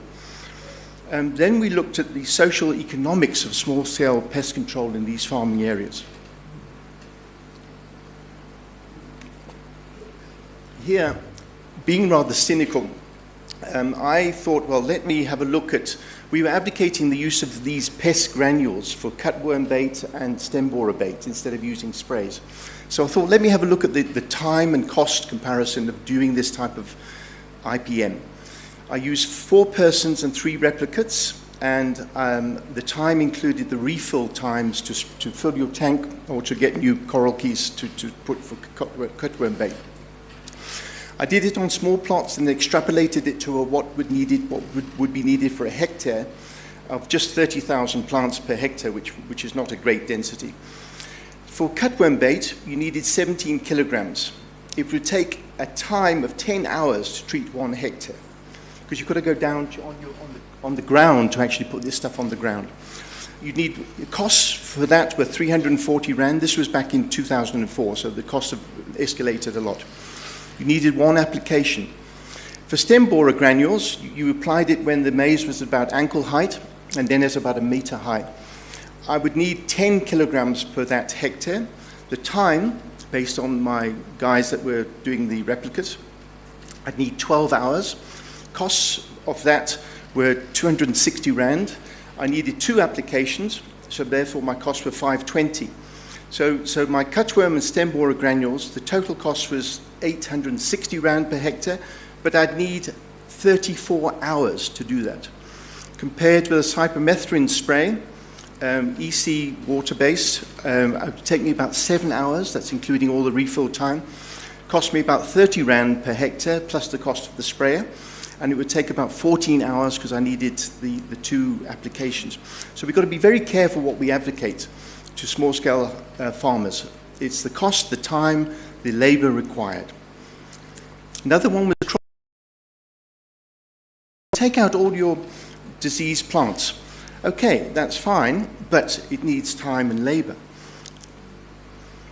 It's vital to remove and destroy the infested crop material, but farmers wanted a visual threshold of which plants to remove. They said, no, there's 2 tomatoes on that. And I said, no, throw the bush away, it's had it. No, and so where is the threshold? They needed to scout for the pests. They need time and labor to remove the bushes. They needed to burn or destroy the infested plants, and that needed transport or fuel. The brown locust is what I've worked on since the mid-1980s. It's got its outbreak area in the semi-arid Karoo. It's got a high fecundity and a high outbreak frequency. About 9 out of every 10 years there's an outbreak somewhere or other in the Karoo. But then the swarms can invade the entire southern African region. It's a threat to food security. There's 15 star gregarious hoppers and an adult. The brown locust invasion area or the outbreak area is in the semi-arid Karoo, but when it invades, if it's uncontrolled, it will get right up to the Zambezi and encompass most of southern Africa. The history of insecticides used for brown locust control. First of all, they used arsenite of soda in the late 1890s up until about the 1920s. That was very poisonous, killed sheep and people. Then they used arsenic baits, which were put into a brand bait and scattered by hand. It was more target specific, but still poisonous. Then just after the Second World War, they brought in benzene hexachloride, which was bulky to store and transport, but very effective. But we learned that it was persistent, and there was bioaccumulation in the field and eventually in the Karoo mutton. So then they used organophosphates for nitrothiazanone. It was slow acting, hazardous. There was operator safety poisonings. Then we brought in synthetic pyrethroids, rapid knockdown rate, cost effective, short persistence in the field, improved safety. Outbreaks of the brown locust. So that these dense masses of hoppers, they march, they trek for kilometers per day. They roost densely at night, but then they move during the day and then they swarm.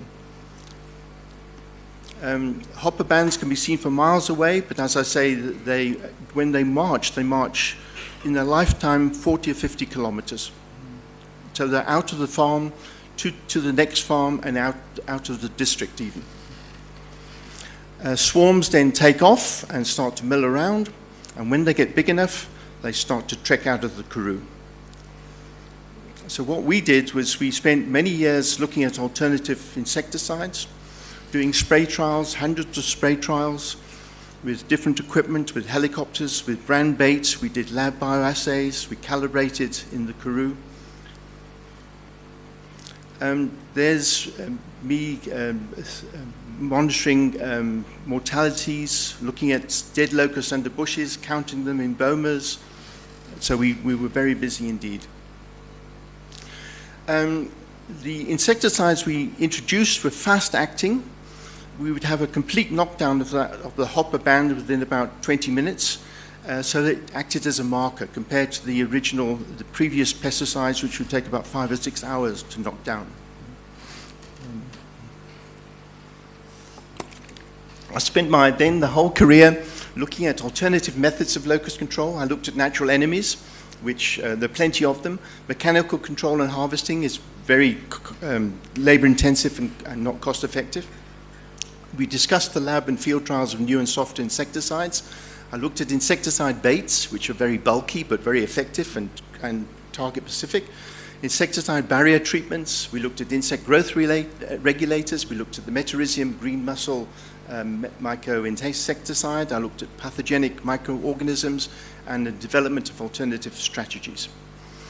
Now, we registered the Metarhizium myco-insecticide. It's registered as a product, but it takes ages to work. It takes between 14 and 21 days to work. Now, you try telling a Karoo farmer, well, don't worry, those hoppers will die within 14 to 21 days. It's not going to work, so it's not practical. Maybe in certain situations, but not in the huge outbreak control. The fall armyworm, first invaded in 2017, established in the warmer parts of the country, expensive to control. Thank you to Deirdre for the photos. Progress with IPM. We know about the biology and population dynamics. We know where it overwinters. We've done field surveys of natural enemies. We've done scouting protocols. We've screened promising fungal isolates. We've investigated viruses. We've looked at conventional pesticides in the lab and in the field. We've done best practice manuals for farmers. We've looked at the socio-economic impacts, and we've done cultural control has been evaluated in farmer field schools. And yet the provinces are giving out GM maize to farmers now, which it solves the problem, but it ruins the whole idea of IPM and their traditional maize cultivars, and then they're reliant on the handouts of maize, so we're worried about that. Tutor, first reported in South Africa in 2016, major pest of tomatoes, devastation for small-scale farmers, build-up of insecticide resistance. The tutor will wipe out whole tomato fields. It's amazing. This was 4 hectares completely destroyed. The entire future viability of tomato production for small-scale holders, small-scale farmers is at risk in the country. IPM intervention. We've done our surveys. We've done our technology transfer. We've done the research on the mass rearing of natural enemies. We've screened dozens of conventional insecticides. We've looked at, made recommendations. We've done pheromone trapping. We've done screening of entomopathogenic fungi. And we've also developed, across the road there, we were talking about the commercialization. In our biosystematics division, there's a treasure trove of new isolates, of all sorts of things. We've developed a product, and we've done the first field trials, and now we've lodged an international patent protection for our ARC product, which we've provisionally named as Tutor Shooter, and we're now going to be in discussions with potential commercial partners. This has been done in the past. Broadband is an isolate from our national collections, which was then developed by the Institute of Tropical and Subtropical Crops. But we're getting good royalties on this. Millions is coming in. So if we developed a tutor product, that will be excellent.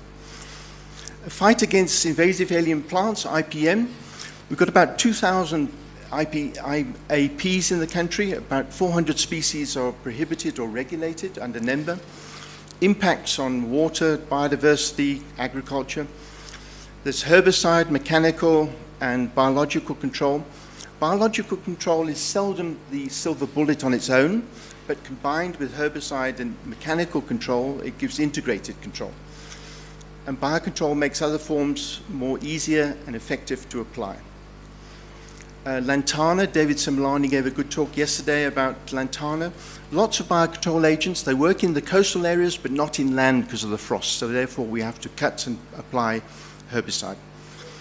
Water hyacinth, it's been worked on for decades. There's various mechanical, chemical, water quality, biological control efforts. We can solve the problem eventually. Parthenium, Lorraine Strathy gave an excellent talk yesterday. Biocontrol agents are available, but they only established in certain areas. Then we have to use manual and chemical control in conjunction with biocontrol. Biocontrol is not usually compatible with pesticide application, herbicides or insecticides. So we've got to use it in certain places.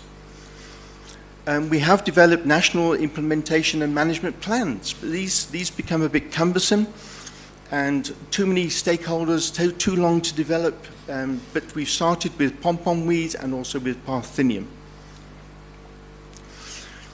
Our former CEO of the ARC, Dr. Shadrach Mapuli, was an author on a paper about institutional and policy bottlenecks to IPM. I worked with Shadrach and gave him my information and my frustrations. We're geared mainly to register synthetic pyrethroids. There's regulatory problems, there's uptake problems. So there's a whole, we've been aware of this for a decade. Conclusion, we have developed many IPM tools. We have new bioproducts on the way, and hopefully more will come on the way. We have alternative control methods to work on many crops. We have the information and technology transfer. We can prove IPM works in certain areas. However, there's a lack of general uptake of IPM. There's a lack of management policies to drive implementation. There's a lack of funding for research and implementation specifically for IPM. We have the tools, but we're not using them effectively. However, we will be forced to adopt IPM to remain competitive. Later this year, there's a whole bunch of the old pesticides coming off the markets in in SA, carbamates and the OPs. So we've got to move. Recommendation, we need government support for IPM implementation. We need IPM management strategies. We need research and extension policy to improve uptake. IPM must become the key element in food system transformation. We need best practice. Different farms, IPM places. We need a social IPM as part of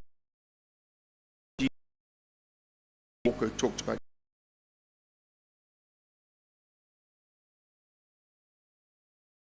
World. So the people in the back of the car, are we there yet? There's huge mountains ahead, there's rocky roads, but I can see the sea. Okay. Thank you.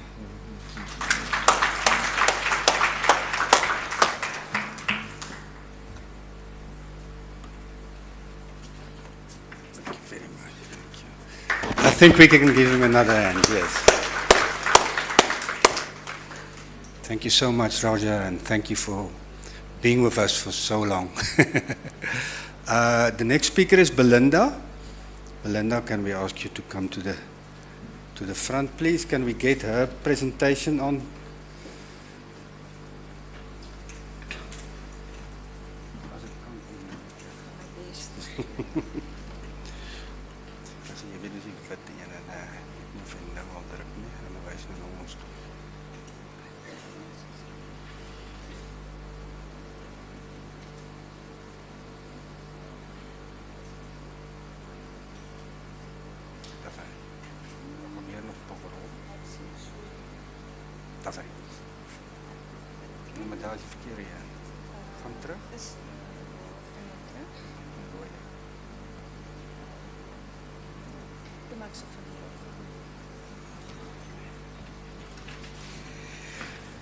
Okay, good morning, everyone.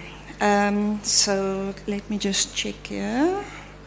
In brief, this is the ARC mycotoxin research team and all our collaboration, too many to mention. So you might ask the question, is mycotoxins relevant today? And the answer is yes. Have you seen the media recently? Pick n Pay recalled some of our peanut butter from the shelves because it contains levels of aflatoxins that is higher that is regulated. Also yesterday I saw that they recalled even more peanut butter brands. Then last year I saw this article in Marula Media. It was a family of 21 people in Namibia. They used grains and they brewed some alcohol. Some of the grains were left and they used that to make porridge. And sadly, 15 people of that family passed away due to the ingestion of grain that is infected with fungi, and the fungi produced mycotoxins. In 2022, if you can remember, there was a recall of apple juice off the shelves, and that was due to high levels of patulin. And all of these mycotoxins can have negative effects on human and animal health. So you might ask, what is a mycotoxin? A mycotoxin is a secondary metabolite. It's produced by certain fungi. You cannot see a mycotoxin, you cannot smell a mycotoxin. We get pre-harvest fungi such as Fusarium, Stenocarpella maydus, which is the Diplodia and Aspergillus species, and they can produce their own specific mycotoxins. Then we get post-harvest fungi, such as Aspergillus and Penicillium species, which also produce their own specific mycotoxins. So in South Africa, we only have regulation for patulin, aflatoxin, fumonisin, and deoxynivalenol. And more than often, our regulatory infrastructure and expertise is not always available, making inspection and regulatory control in Africa very difficult. So there are over 400 mycotoxins, but today we'll focus on the most important ones, that is the aflatoxins, of which AFB1 is the most important because it can cause cancer. Then the trichophosines, the deoxynivalenol and nivalenol, the zearalenone. Zea is an estrogenic metabolite, and it is called by my colleagues nature's own pill, birth control pill. Then we've got fumonisins, of which FB1 is the most important because it can also cause a variety of health issues. So why must we manage these mycotoxigenic fungi and the mycotoxins? It can affect the entire food and feed production chain. It can lead to a reduction of marketable grain. And you can see on the photo the discoloration of the grain and the deterioration of the quality of the grain due to the fungi. Also, we can expect a decreased weight gain in animals because of mycotoxin like nivalenol and deoxynivalenol that makes the animal nauseous, and they will refuse to eat the feed given to them. Also, we can have a negative impact on animal and human health. You can see it can cause vulvogenitis in pigs, esophageal cancer in humans. Then you can see a brain with lesions and holes, that is of a horse that ingested fumonisin-contaminated maize. And then a liver cancer in rats. So I want to quickly take you through some of the integrated management options, and I'm going to focus on pre-harvest strategies. So we will quickly talk about cultural control, biological and chemical control. So cultural control, the main thing that you have to do is to minimize plant stressors.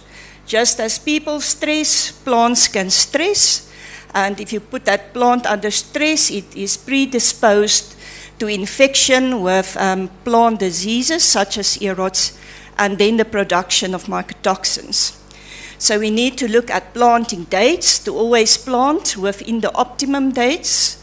Then plant densities. We conducted some research on plant densities and then found we planted 10,000, 20, 30, 40, 50,000 plants per hectare, and we saw a gradual increase in fumonisins as the plant densities increased.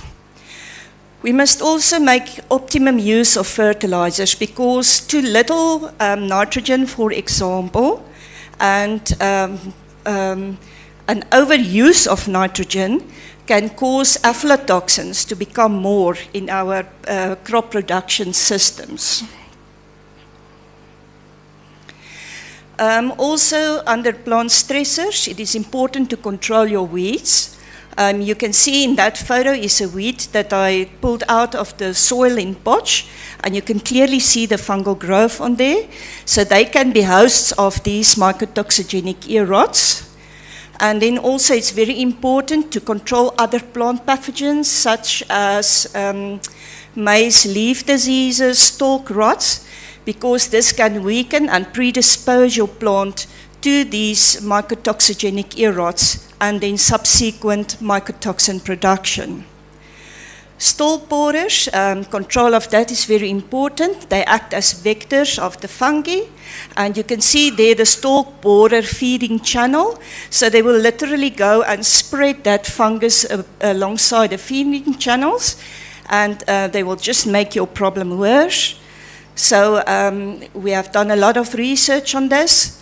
We have also looked at mechanical damage of the crops. And we found an elevated levels of especially fumonigens alongside the stalk borer feeding channels and mechanical damaged crops. A colleague of mine also looked at frass of the Bosiola fusca, and we also isolated a lot of these ear rots from the frass. So cultural control. So you might ask, what is happening in our no-till versus conventional till? So let's take it back a few years. So Dr. Bradley Flett did a study on the Diplodia in maize, and he found that the Diplodia increases in monoculture maize systems. This is not surprising because maize is the only host for the Diplodia. Also, we know that certain fungi can overwinter on maize stubble. As you can see the black dots there on the maize, that is the overwintering mechanism of the Diplodia. And on the smaller photo you can see some spores on maize stubble. And in the new season it will come and infect your plants, your susceptible plants. So also we have to look at intercropping to reduce the area of your susceptible hosts. So we did a study that ended last year where we looked at smallholder farming systems in KwaZulu-Natal, and it was all under no-till systems. And if you can see, the blue bars is monoculture maize, the orange is maize bean, and the grey is maize cowpea.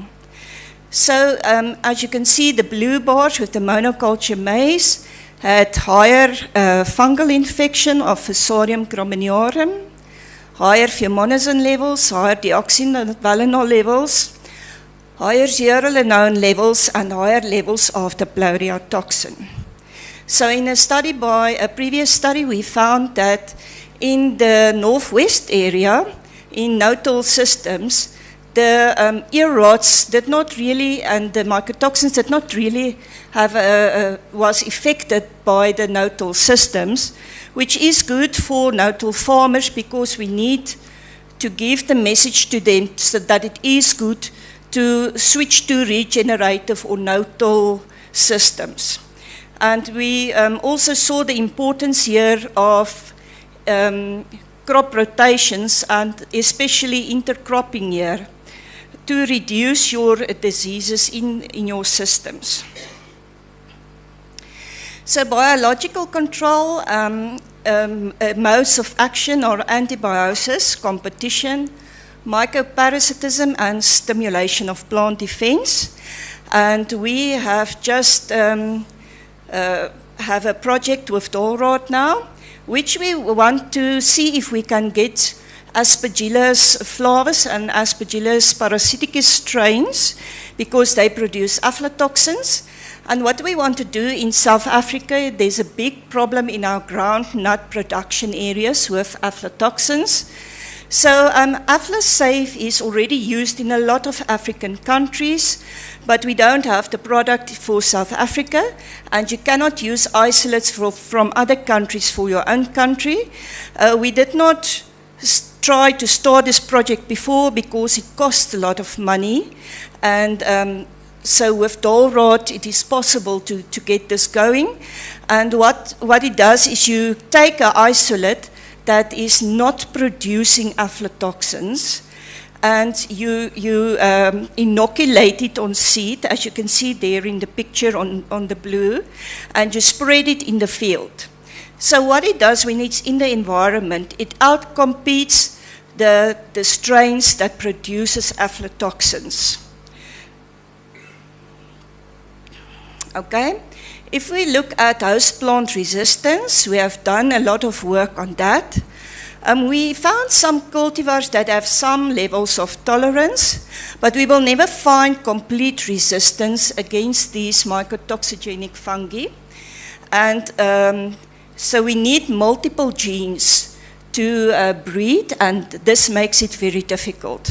We have also found in studies that the environment, for example, temperature, humidity, and so forth, is the main driving variables that have an effect on mycotoxin ear rot infections and then also mycotoxin production. If we look at plant chemical control, you need to take the plant phenology into consideration. For example, the maize ear is covered by a husk, so the spores will go and land on the tassel and grow inside the ear, and when you want to spray, it cannot reach the target area. So more success was obtained with chemical control on wheat, because the panicle is more open and the chemicals can reach the target area. So up to date, there is no registered fungicides for Fusarium verticilloides or Aspergillus flavus in any African country. We have also done a study to see if we take prophylactic fungicide sprays that they use for leaf diseases, if it could have an added benefit to control Fusariums verticilloides ear rot and fumonigens. So we had it treated. Treatment 1 was unsprayed, treatment 2 was sprayed. And what we actually found was in the sprayed plots that the fumonigens was elevated when compared to the control plots. And we think that it is because of the strobilurins that we used in this project. And the strobilurins tend to irritate the fungi, and then it produces more mycotoxins. Okay, so to discuss. Our commercial production is good. We consume a lot, we have more a varied diet with a lower average consumption of cereal grains. We have improved standards of crop management and storage.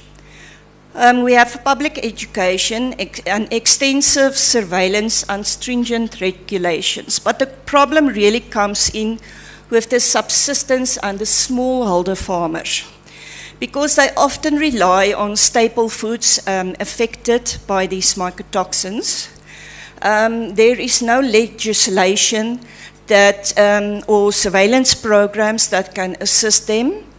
They have a lack of adequate resources of mycotoxin control. Usually they will plant seed from the previous season's crop, and these seed might be infected with the ear rot fungi, and so you inoculate your fields and you make the problem bigger in the next growing season. Sometimes they are unable to purchase fertilizers and insecticides.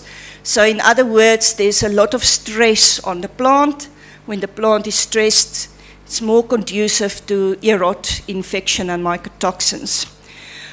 Also, we looked at storage conditions, and sometimes where you don't have a lot of aeration, you have insects and moisture, then the problem of mycotoxins become more for them. There's also absence of mycotoxins information and their control. So I think it is really our job to go out there and educate and give them information about it. So we need a lot more research, including risk management. International researchers get a lot of big grants and funding for mycotoxins, but nationally we really need funding to do more work and to create awareness and create IPM systems. We also need capacity building, training of young people to take forward the message. So we also need to have better risk management, including regulation. For example, the Plodia produces the Plodia toxin, and for the first time ever we could be able to quantify the Plodia toxin through a project by the ARC, Southern African Grain Laboratory, and University of Pretoria. But we still don't know enough about the toxicity of the Plodia toxin, and there's a lot of other toxins that we still need to sort out within the Plodia. So we also need to have affordable management strategies, such as perhaps the AFLA-Safe, which can be cheap and you can spread it in your field so it's easy to apply, and it can be accessible to commercial and smallholder and small-scale farmers. So we need more mitigation, especially risk communication. I thank you for your attention. Thank you to the Maize Trust and the NRF and Allrad for funding. Thank you.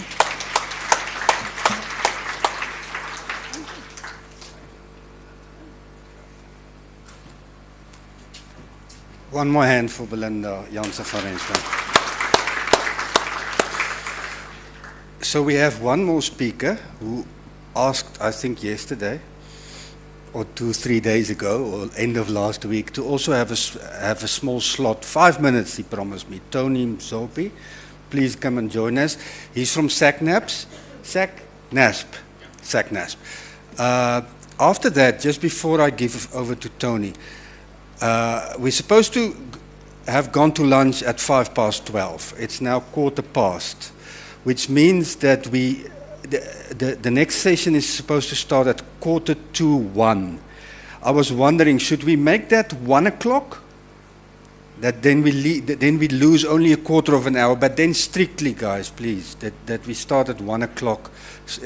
You all know it's Valentine's Day. There are people at home that are looking for us. So, Tony, thank you very much for talking to us about professionalization for 5 minutes. All the best.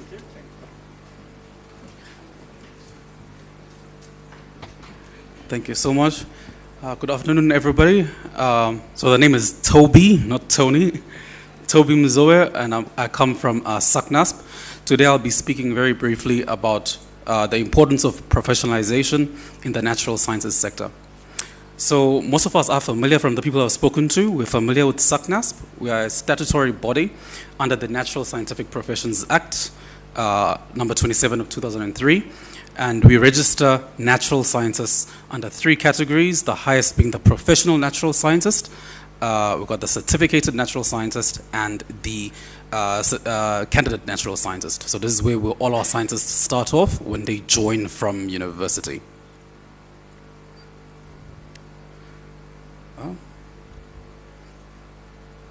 Okay, I am not sure what I did. Yeah.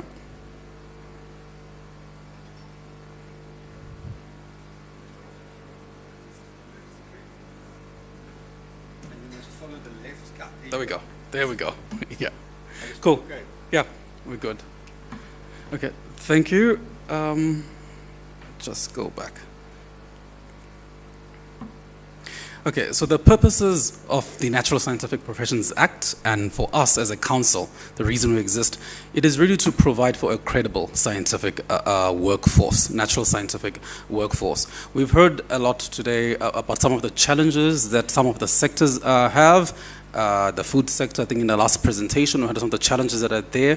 And the reason we exist as a regulatory body is literally for us to be, for our scientists to be part of a community where they can together drive forward the profession, and to ensure that the regulations that are required to actually practice in the natural sciences scientific professions sector are stringent and are strictly adhered Two, it is to improve the standards of services that are actually rendered by our scientists. And our mandate is also to register, regulate, and importantly to enable the sector. So this way we start to speak about the transformation issues that we actually heard about here today, and I'll speak more about how we go about enabling the sector. So why do we need to register? Well, the most important part is it is actually a legal it's a legal requirement for us as scientists if we are working. I'm a geologist myself, and for me to actually practice as a geologist, I need to be registered with SACNASP. Same with our scientists in the agricultural sector. You would have noted at some point when you're job hunting or you're searching for jobs that one of the requirements is registration of the professional body. We are the professional body that those adverts are actually referring to. It's also to protect the public and for the public to have confidence in you. So if we are working together, everyone that's in government, higher institutions, us the regulatory bodies, this is how we actually go about protecting the environment, making sure, or protecting the public, making sure that the regulations are actually adhered to. We've heard about some of the product recalls that have happened in the food sector, and this is why we actually exist as SACNASP. It is our role to be able to bring in all the different players that are in this sector, in this agriculture sector, or in this food value chain, to be able to actually drive progress forward. This is why we encourage scientists, we encourage employers that are sitting here today to professionalize your workforce. So we have many fields of practice that we register in SACNASP, so including agriculture, including botany, chemical science, biological sciences, and some of the speakers that are here today. So we're all coming from different fields of practice, and for as long as they're in natural science, we actually register those fields. Of course, collaborations are a very important thing. I think we heard today earlier about SDGs and the importance of partnerships and collaborations. So everything that we do as SACNASP, we have our voluntary associations. So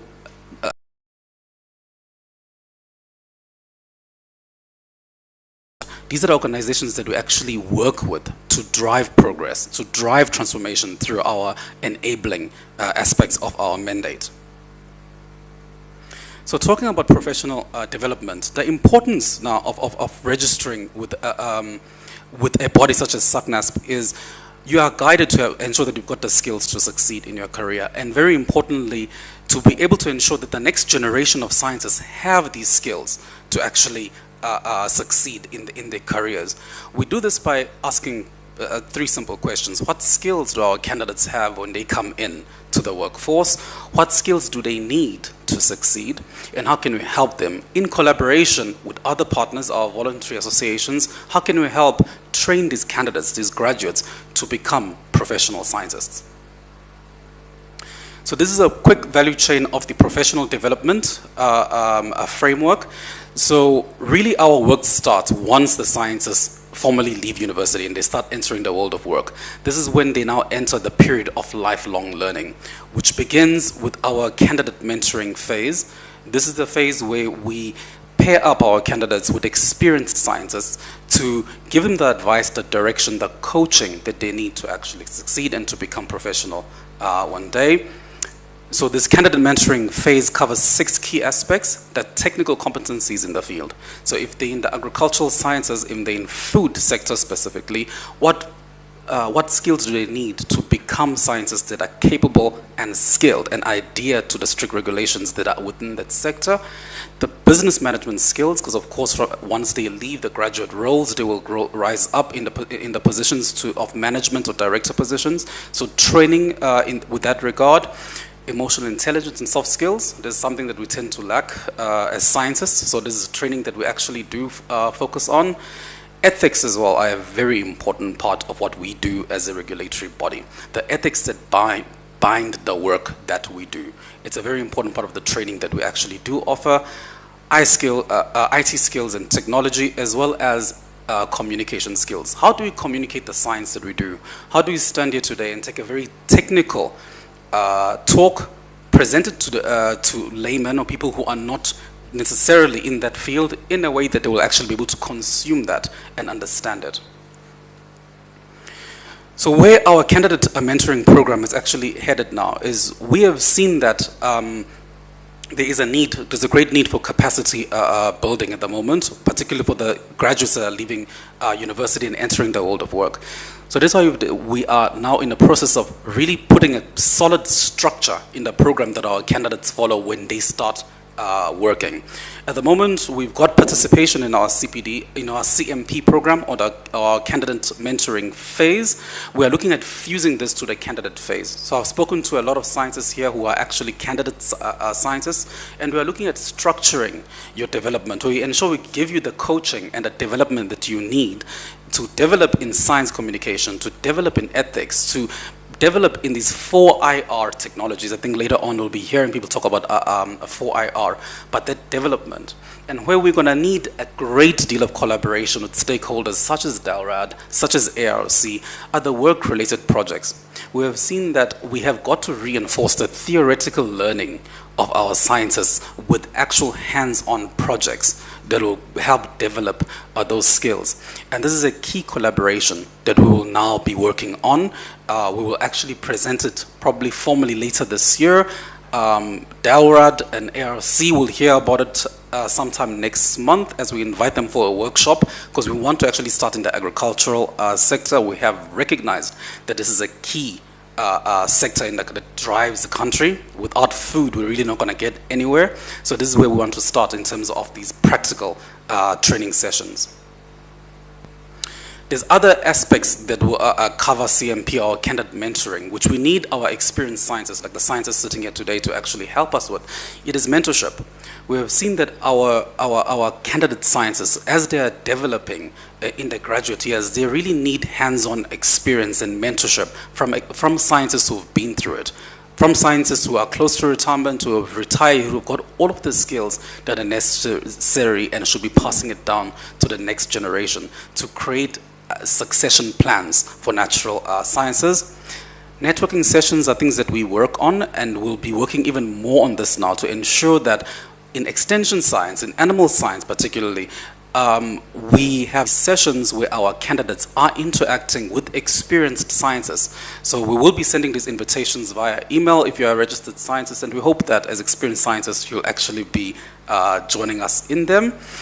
And for the experienced scientists themselves, of course, we've got our continuing professional development program, or CPD, which builds on the same skills as CMP, but just strengthening those strategic management skills, strengthening those IP skills, and the training in ethics and awareness of the legislation that is there.